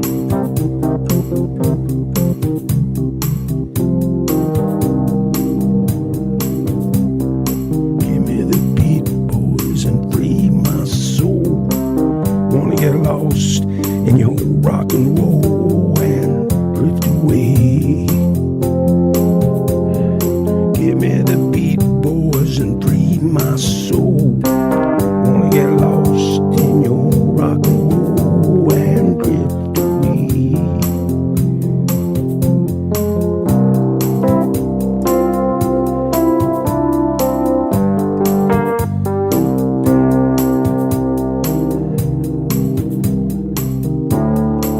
And when my mind is free, no melody can soothe me. And when I'm feeling blue, the guitar's coming through to soothe me. Thanks for the joy that you're giving me.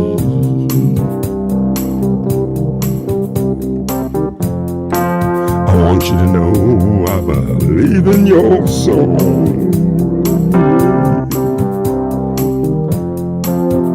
Rhythm and rhyme and harmony.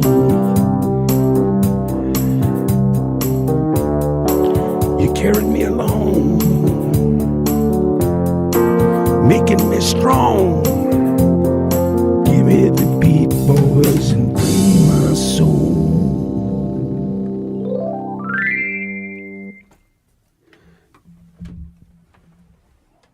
Very nice, G.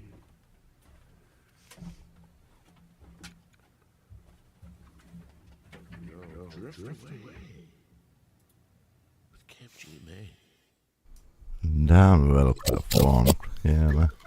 Oh, let me add to the stage this beatbox maker right here. Hey, Not Mr. bad. Smith. Good to see you, Mr. Smith. Good to see you guys. You all good? Hey, yeah, man. Good to see you. Thanks for being here. Now even better. Even better. Even better. Thanks for coming up. I know it's early morning for you. It is. You said you were working on some tracks out there. Hopefully you got those. Yeah, I'm working on a G-May, a folk and blueser, and then one of my own at the moment. Nice. Nice. I love it. You want to share a little sample? You want to play a little something for us? That'd be awesome if you could. Not yet. Not yet. Okay. All right. We'll put you on. We'll put you on standby. Really Sometimes cool it's better- backdrop, by the way. Oh, thanks. Nice one. Yeah. I thought I'd join you in space, you know, something a bit trippy. Well, let's Yeah, see. Maybe love it. Empirism can get the launching started. You got? Can you launch us into something? Okay, I can do. I must drop my wife to work at some point, so I can do now. Yeah. That's perfect. Axe, I'll be right back. Yeah.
Dang, that was so good, man. That was like club hopping, like pumping. Man, that was amazing, man. That took me back to like, man, So like cool. when the beats were just pumping in like 96, 97, everything's just like bam, bam, bam, you know. Yeah, like, that was a little practice for the Kurtfest, so. That's cool. That is so cool. I love it, man. Yeah, really cool stuff. All right, Mr. Smith, are you all warmed up, ready to go? Maybe we'll put a couple beats. Yeah, let's do it. All right. Let's do it. I'm going to play a bit of drum and bass because I'm in the mood. This is... Who's this by? Let me look. This is by an outfit called Millbrook. And this is a track called Lost With You. And this is off a site called No Copyright Sounds. All of this is copyright free to do what you want with. Some awesome music. Wow, cool.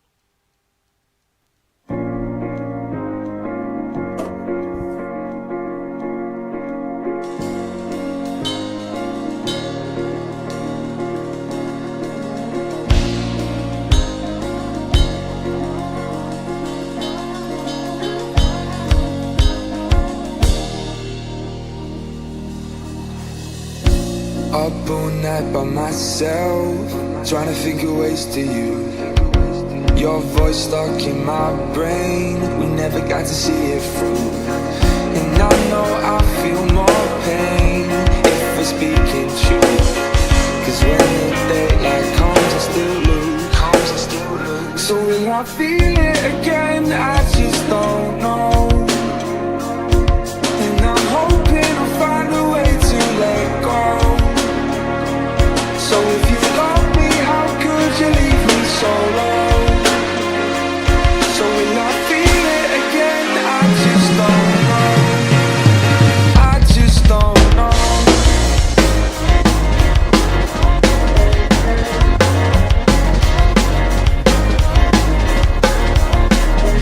I just don't know.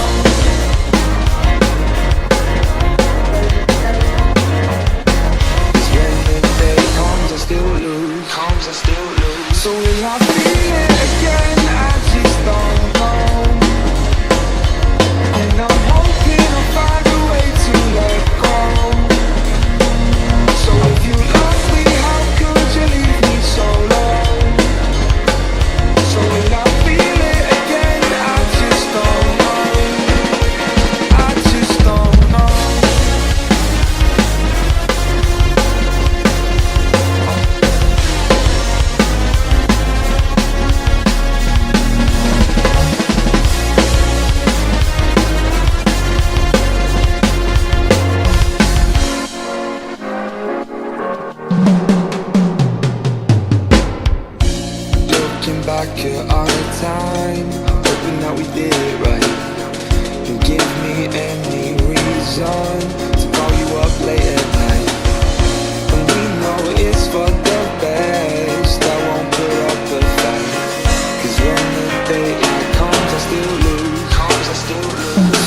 Those last reels before the last chorus. Oh, Absolutely. yeah, bro. Top stuff right there. Wow.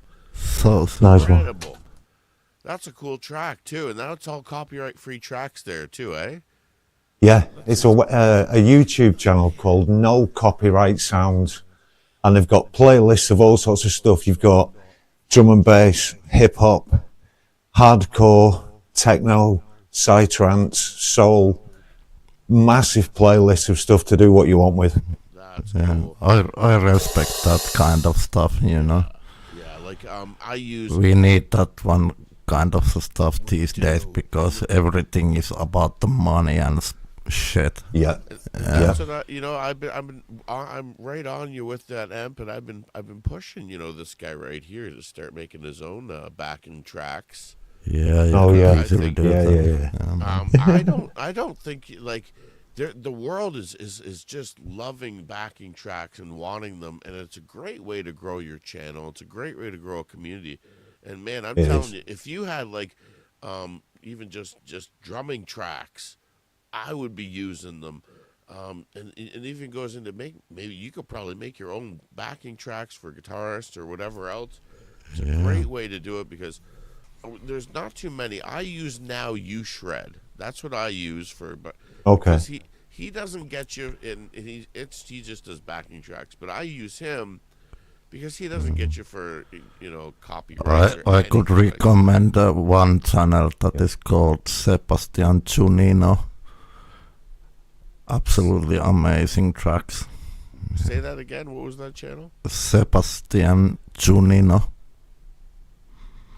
I can post a link there if you want it. Yeah. I know a lot of people use YT jam tracks, but there's a few out there that make jam tracks, and you play them and they copyright you, and it's like, well, you're making a jam track for people to play along with, and then you want to. It's like, come on, don't do that. But there's so much. I think there's so much grabbing at tiny pieces of money now. That's it. Everything's micromanaged. Everything's a microtransaction. It's like, you want that? Well, just throw a couple pennies here, Yeah, and they do that. Even YouTube does that. Everybody does it. Pay a little this, do a little that. Even on channels, you got, even YouTube offers. It's like you can have different levels of memberships and this and that. Yeah. It's like, man, that's why I like to keep the memberships here at the Acts&Nacho show as cheap. They'll never go up. They'll always be the lowest tier, 99 cents. That's it. And I'll never raise them ever again. That's it. Anything more than, and I have to apologize to some channels because I had to pull some of my memberships from some channels I really love, and it's nothing personal. It's just I kind of ran out of money in my PayPal. But the difference is it's the exchange rate. So if somebody, a 99-cent membership to a Canadian, it actually works out after the whole changeover and then some taxes. It actually works out to about like $2.75 for a 99-cent membership. And so, like, again, if you're an American channel and you're running a $3.99 or $2.99 membership in American U.S. dollars, that exchange rate could maybe be hindering people from you becoming members or staying members.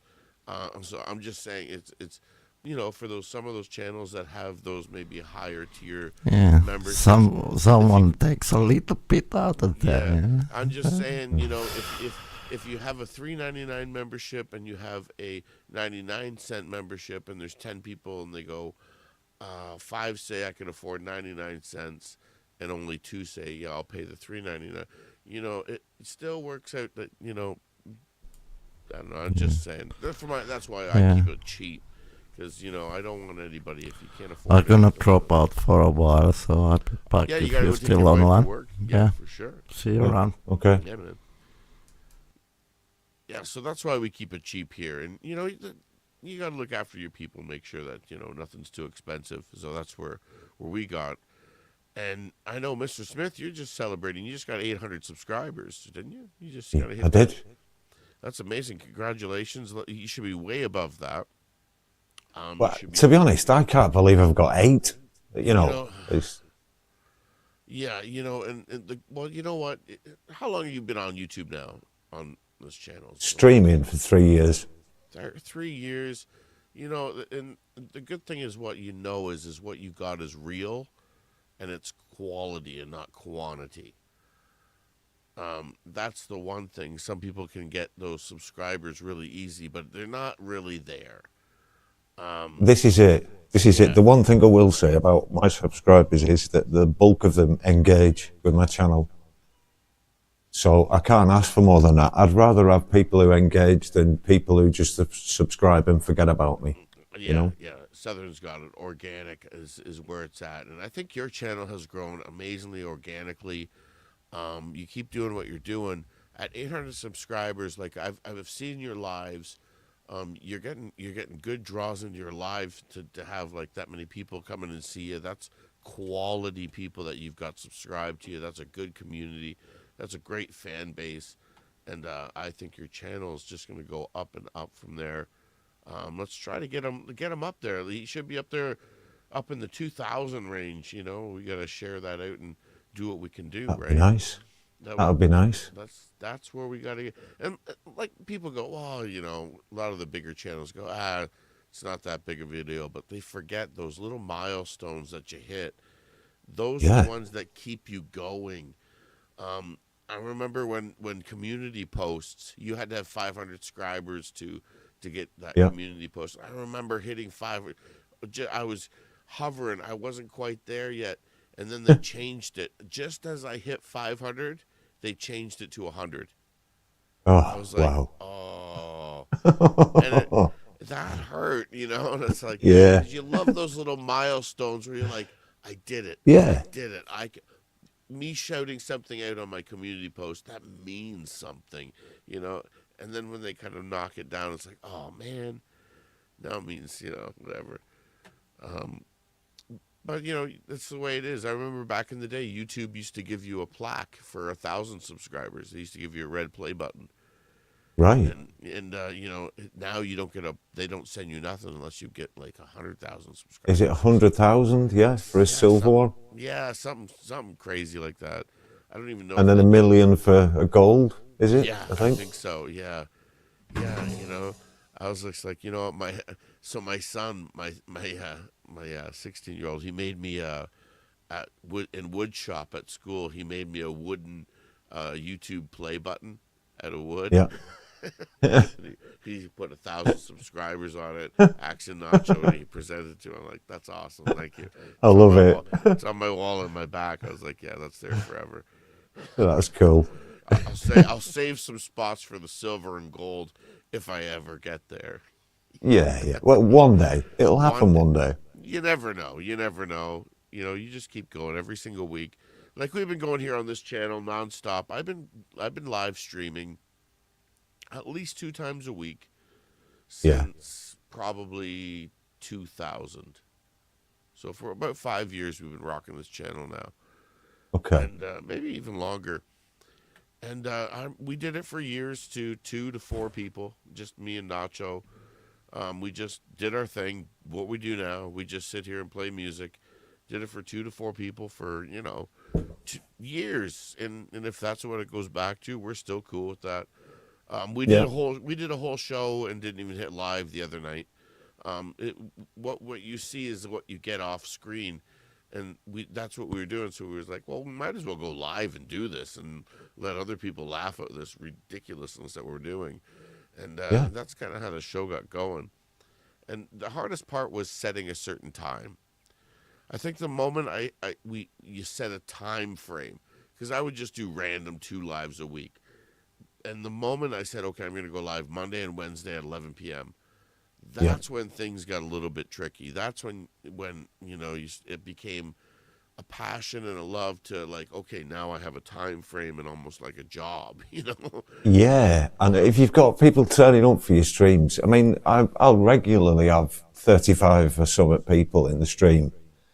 And if that's the case, you kind of feel a little bit beholden to them. You do. You're You like, know? well, especially if you're like, okay, well, I got to keep playing for them because, these are the people that are here and that shows up. So it's like I'll play for you guys, and Yeah. that's what that happened with the 4-hour streams, and stuff like that. Where okay, well, I'll just keep going. I'll keep going, and eventually you got to say, okay, there's enough. I got to stop. Yeah. Yeah. And I mean, the thing with my channel as well, I'm not actually interested in monetizing it. So for me, I did stream regularly, then things have changed. And now I'm just doing it when I feel like, but I have the luxury of being able to do that. I don't need to stream regular, if you see what I mean. I don't really, I love the fact that I've got 800 subscribers, but that's not what drives me. This is just an opportunity to play and connect with people around the world and then collaborate as well. Yeah, and that's awesome. Like it's a great opportunity for people to get their music out and to be heard. And not only that, for like, people that are, like in the music business back in the day, it was like once you started to get a little bit older, the understanding that you're going to get famous and that desire starts to go down. You know what I mean? Like everybody wants to learn to play drums like Neil Peart, or I want to play guitar like Slash, or I want to, and it's like I'm going to be as famous as them. And the older you get, that desire drops because the reality of that becoming a reality slowly faded, because it's like they don't really accept older people and the music. But now with YouTube and in the new age and stuff, it kind of offers a stage and a platform for people that kind of like, oh man, I hoped one day I would see that stage, and now I can kind of do it. There's so many artists who've made it doing that now.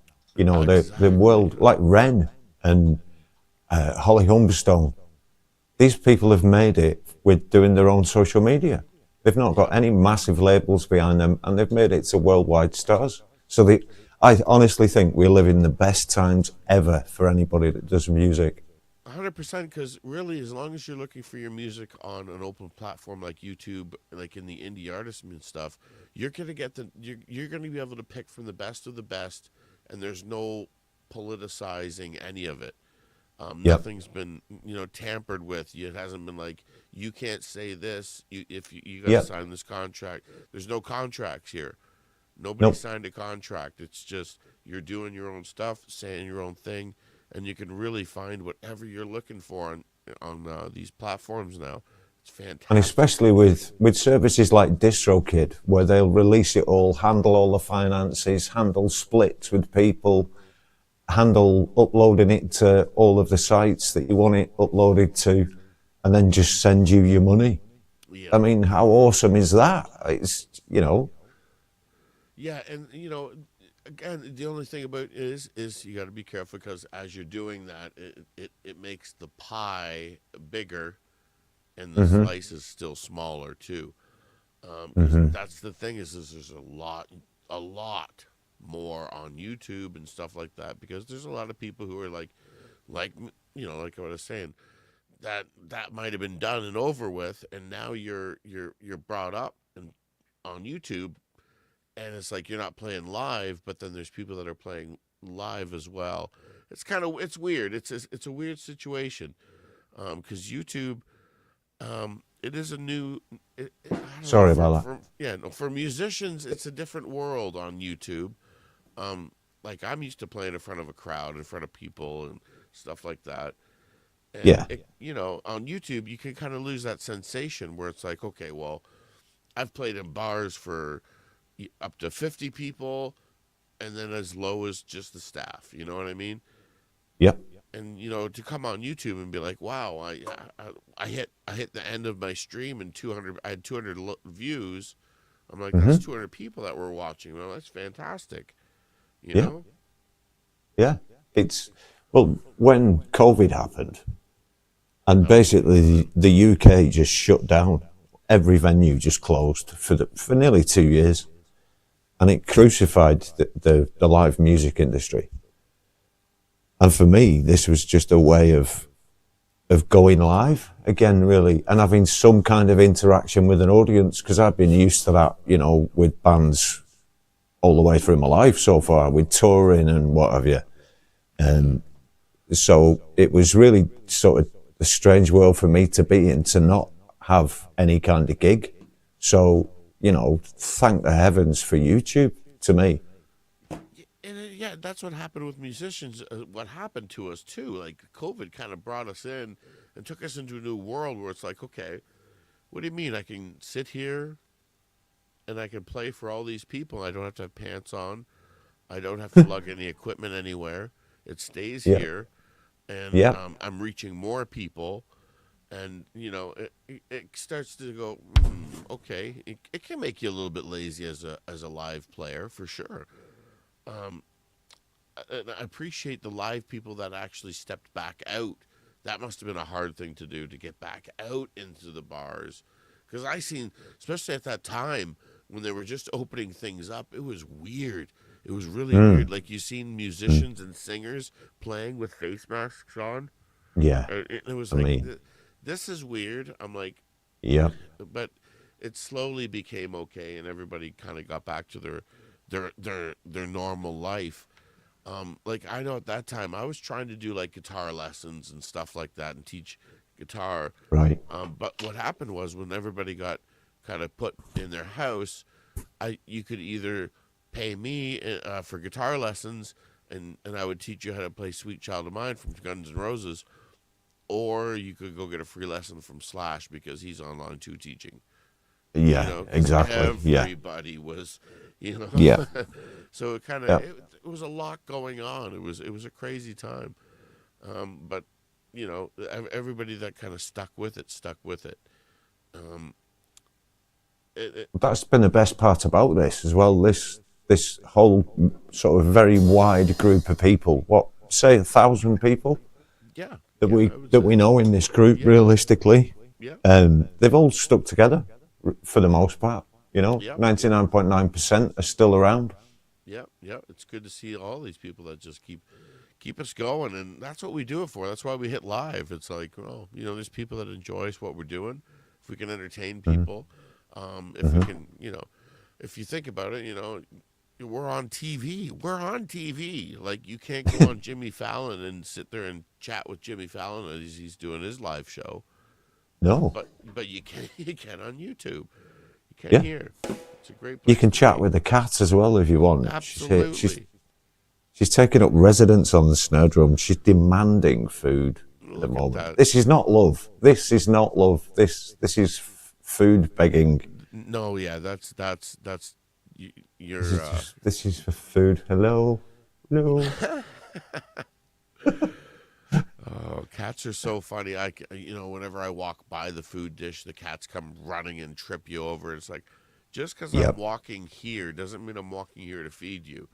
But in their mind, it's Exactly. like, no, you're feeding me as you walk by. I exist to please her. Basically, That's that's it.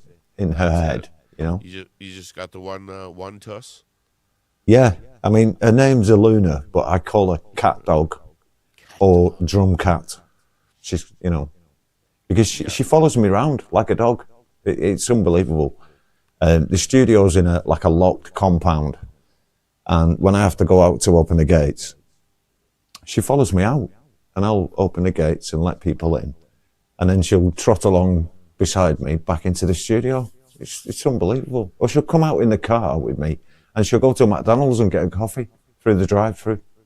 She's awesome. Cats. We got one is like a we call its name's Stewie. Because Right. it literally looks at you like it's like Stewie from Family Guy. It's like, I'm going to kill you. And the other one we just call Big Fat Fatty. That's his name, Big Fat Fatty. It's just a pure white cat, and if it's on the floor, it literally looks like somebody dropped an industrial-sized jar of mayonnaise on the ground. And so we're like, yeah, you're just a big fat fatty, and it's just a big lump. Yeah. Freaking cats, though. They're different. They're different. So how do you keep them away from your toes when you're using the looper? Oh, I keep them out of me. I have a separate room in the back. Like I have a door, and Right. it's very. I lay down an energy at that door, and that energy is like, no. I just gotta go, "Bah," and they run it. They run out. Yeah, I got you. You know, dirty cats. All right. Well, I think we should keep some tunes going. Maybe I'll play a tune. Or are you ready to do another tune? It's up to you, totally up to you. I'm ready to go if you want, but I'm right. quite happy for you to play. All right. Well, actually, I'll do a tune and then Yeah. I'll shift Good. it over to you. I'll do this tune here. Everybody might know it. We'll change it up a bit, funk it up a bit. Let's do it. I like this.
Time of chimpanzees, I was a monkey with a routine in my veins, and I'm out to cut a junkie.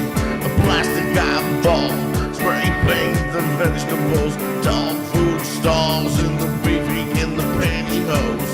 Kill the headlights and put it in neutral. A stock car flaming with the loser in the cruise control. Baby's Reno with vitamin D, got a couple of couches sleeping on the love seats. Someone came and said I'm the same to complain, with a shotgun wedding and a stain on my shirt. Don't believe everything that you breathe. I got a pocket violation and a maggot on my sleeve. So shake your face with the maggot in the dark. Save all burning down the trailer park. Yo, cut it so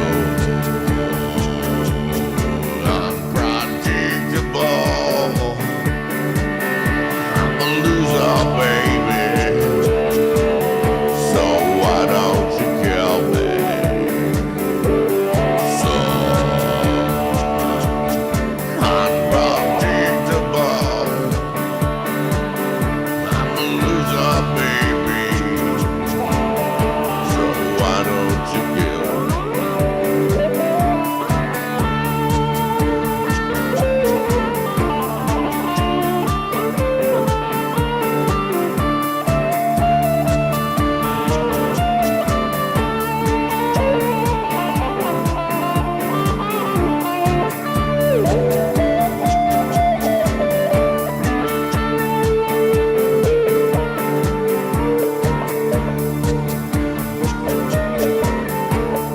Forces of evil and the bozo nightmare. Paint all the music with the phony gas chamber. Cause one's got a weasel and the other got a flag. For one on the bull, shove the other Joe with the cocaine nose job. Daytime crack for the full-time slob. Hung himself with a guitar string. Slap turkey hanging from a pigeon wing. Can't write if you can't relate. Oh, drink the trash for a beef in the body for the hate. Time's a piece of wax falling on a termite, choking on a split.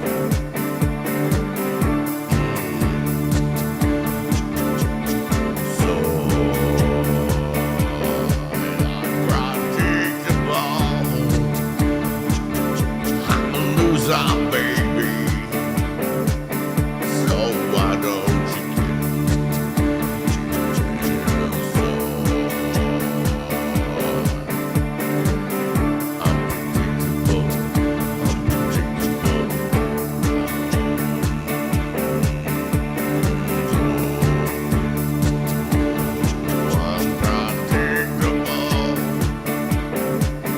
I'm a loser, baby. So why don't you?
There's a little dance version of Beck.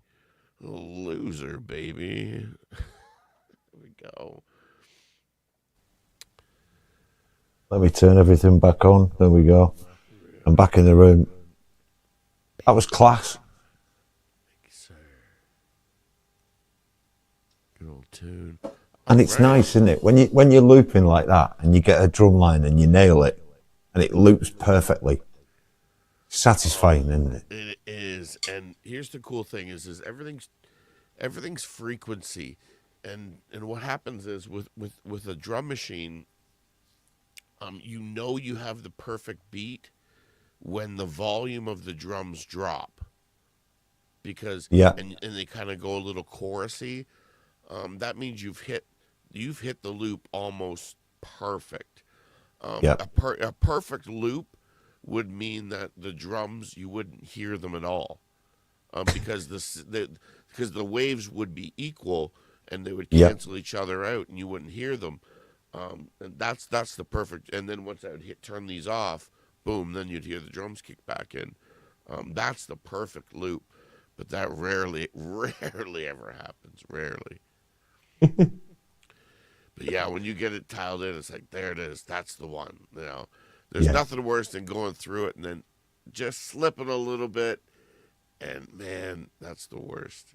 Yeah, it's tough, isn't it? Especially when you put a few other things in before it as well. Yeah, sometimes you can clean it up a little bit with a splash or a, you know. Yeah. You can kind of feel that you can. up. Man, you can. All right, man. You got something for us? You got a little toony woony? Yeah, go on. I'll do a cover. Cool. This is a Mr. Smith version of a Beatles song that everybody should know. It's called Eleanor Rigby.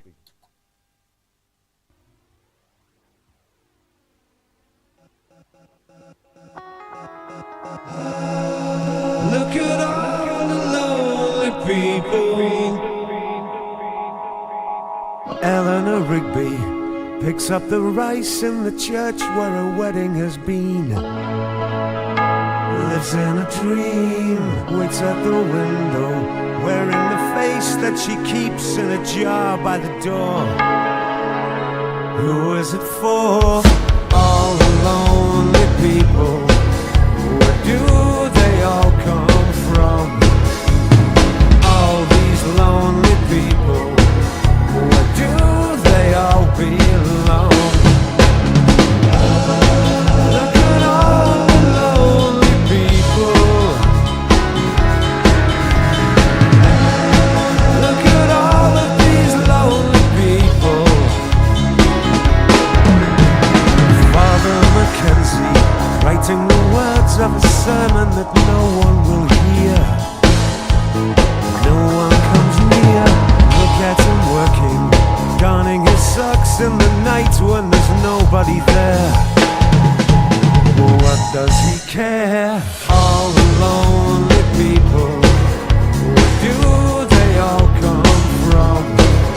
Yeah, all of these lonely people. Where do they all belong? Look at all the lonely people. Look at all of these lonely people. Eleanor Rigby died in the church and was buried along with her name. Nobody came. Father Mackenzie wiping the dirt from his hands as he walks from the grave. No one was saved. All the lonely people. Where do they all come from? Yeah, all of these lonely people. Where do they all belong? Look at all the lonely people.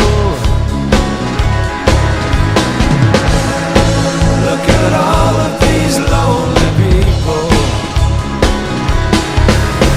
Lord, look at all of these lonely people. Look at all of these lonely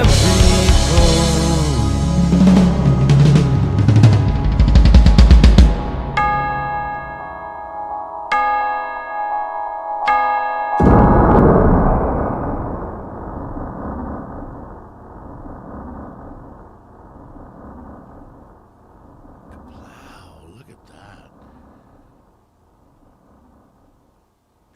There you go. Very nice, very nice. Man, you got a lot of cymbals rocking there. How many cymbals you got there? What have we got? 1, 2, 3, 4, 5, 6, 7, 8, 9, 10, 11, 12 in total. Wow, look at that. That's all the brass right there.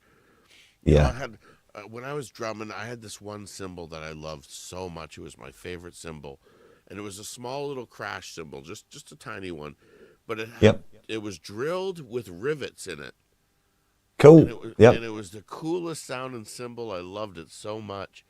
I used it for everything.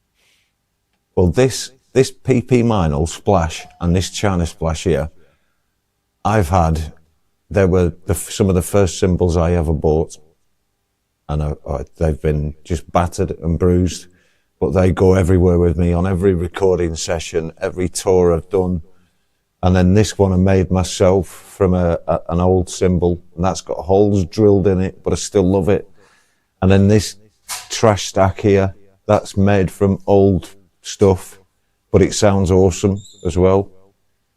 So you never know with a cymbal. It's never over until it's really over. No, everything's just a different sound. I remember like Exactly. back when we were teenagers. My best friend back in the day, I taught him how to play some drums, and he loved it. He loved the drums, and so he went and built his own little drum kit. We called it the Drum Master 2000, and it was basically Cool. just like pots and pans, as you could pretty much say it was. Yeah. We jammed on that. Like I was like, all right, and I'd teach him a couple beats, and I'd play a couple riffs, and I'd be like, all right, here we go. And that's how our first band got started. And it's kind of funny. He went off to be a big musician and toured across Europe and all that stuff. I think he had the same manager as the Killers back in the day. Cool. Yeah, and I was like, I taught you how to play drums. Don't forget that. On like a Rubbermaid container and filled with rice as a, you know. Brilliant. Brilliant. I mean, the thing is as well, if it sounds okay, that'll do. Use it. That'll do. Absolutely. Absolutely. You got to be the one to keep the beat. That's all. Just keep the beat. Yep. That's it. All right. Well, maybe I'll do another tune here. Maybe I'll do a Linkin Park tune. That might be Yeah, cool. All right. Let me do. Let's see what we got. Let me mute up.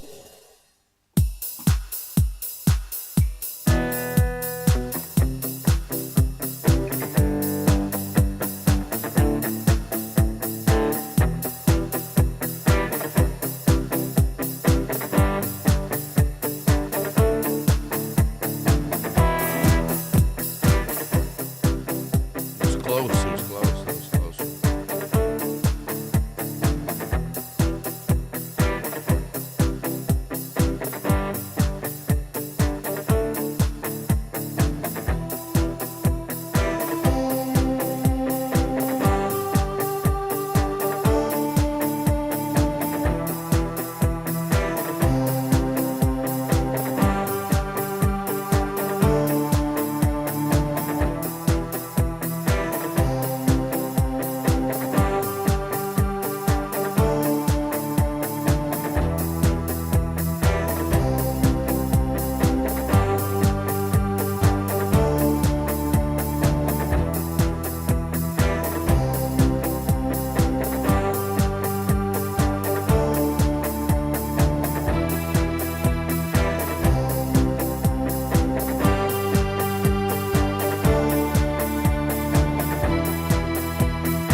These wounds will never heal.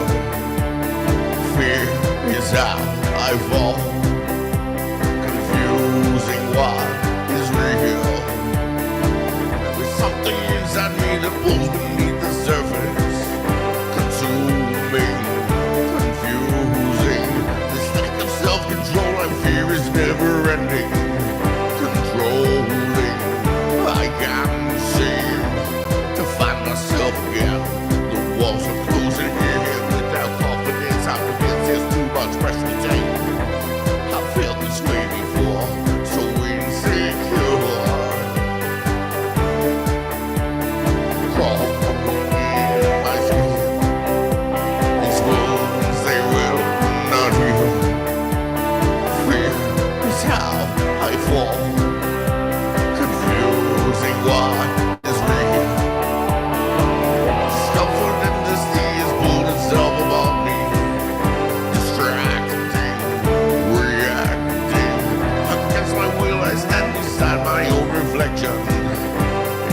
haunting, how I can't seem to find myself again.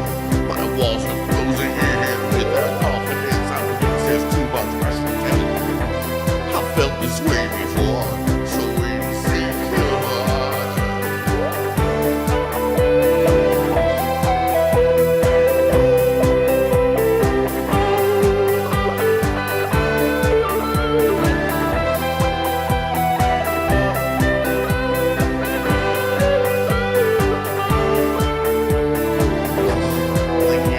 My skin, these wounds, they're now not evil. Fear is how I fall, confusing what is real. Crawling in my skin, these wounds, they will not heal. Crawling in my skin, these wounds, they will not heal. Crawling in my skin, these wounds, they will not heal. Crawling in my skin, these wounds, they will not heal. Crawling in my skin, these wounds, they will not heal. Crawling in my skin, these wounds, they will not heal. Crawling in my skin, these wounds, they will not heal. Crawling in my skin, these wounds.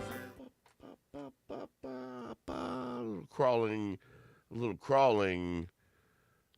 There we go, a little Linkin Park coming your way. Some Linkin Park. Nice. Linkin Park. We are all right. I did a Linkin Park stream maybe about 12 months ago. And I was gutted because the reverb didn't go out front. So I did an entire stream with no reverb on the kit, and I played it quite well. I was all right. I was happy about it when I finished it. But when I listened back to it, I had my head in my hands. Kind of, oh no. Which wouldn't have been a huge deal, but you know, it's not. It's one of those where you just think, oh no, one button, just one button, you know. Yeah. Reverb is a great thing. It's a music. It covers a multitude of sins. It's you know, it's kind of the secret button that you got to kind of push. Yeah, well, it's like a kind servant or a cruel master, isn't it? You know, Yeah. if you stack harmonies up that aren't in tune and put them into a reverb, it just sounds awful. Yeah. But when you get something sweet into it, it's another thing. Oh, I couldn't even sing if I didn't have reverb. It's just, whoa, okay, all right, there we go. Yeah. Without reverb, I'm just a Canadian goose, just a quacking away. It's a complicated beast, though, isn't it? Reverb as well. Because reverb actually, you use it to set yourself. You need it to mix yourself into the rhythm, into the music. Because if you don't have reverb, it brings you right forward. Like you're right forward. But if you add reverb, it kind of sets you back a little bit. It puts you back into the mix a bit. And it kind of helps mix everything, especially live, you know. Yeah. So that's what And it's surprising how much reverb I actually have on the kit as well. So just, you don't hear it in the mix so much, but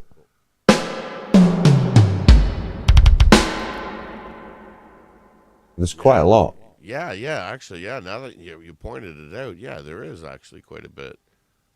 But you just don't hear it when it get in. Everything settles into the mix. It's mad. Yeah, how it works. Yeah, I hear it. Yeah, that's for sure. You got one last thing you want to play for us before we close this thing out? Yeah, go on. I'll play one of my tracks. Cool.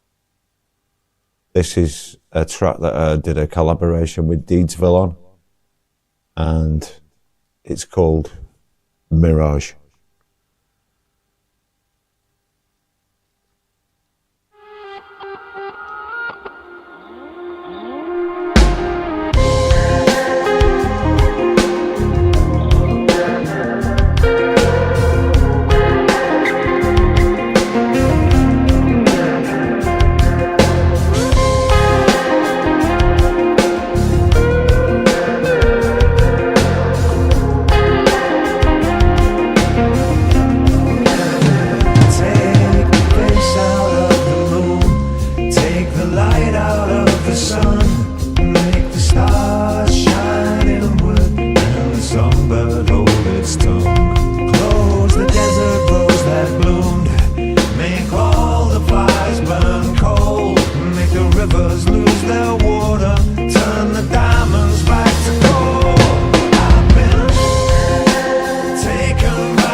That's where it's at right there. Yes, Mr. it is. Smith, always bringing the heat, bringing the beats, man. Awesome stuff. Thanks, man. And what I've been hearing is because you're working on some stuff. You got some new stuff coming out soon, obviously. Yes. And Yeah, new single coming out in a couple of weeks tops. That's cool. That's cool. Anything coming up this week for live streaming wise? Yeah, at some point I'm going to do a drum and bass hour. Very cool. Very cool. All right. Well, we're looking forward to that. People have been monitoring, throwing the link out there. Yeah, thanks to all the mods tonight as well for doing such a good job. Bless you all. Amazing job out there tonight. We're going to bring this night to an end. Let's do it. Love you all. Yeah. Deal with it. Deal with it. Freaking deal with it. Big thanks to Mr. Smith. Thank you so much for coming out and hanging out with me tonight. All of the others that came out and hung with me, G-May. Big shout out to G-May. We got Kurt Fest coming up this Saturday. Empirism coming up here, playing some tunes, chatting with us. We did another Music Maker Monday. We'll be back here on Wednesday for the open mic jam. See how that goes. Thank you so much for being here. You guys are amazing. Yeah. Take care and don't forget. Keep it real.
Don't forget,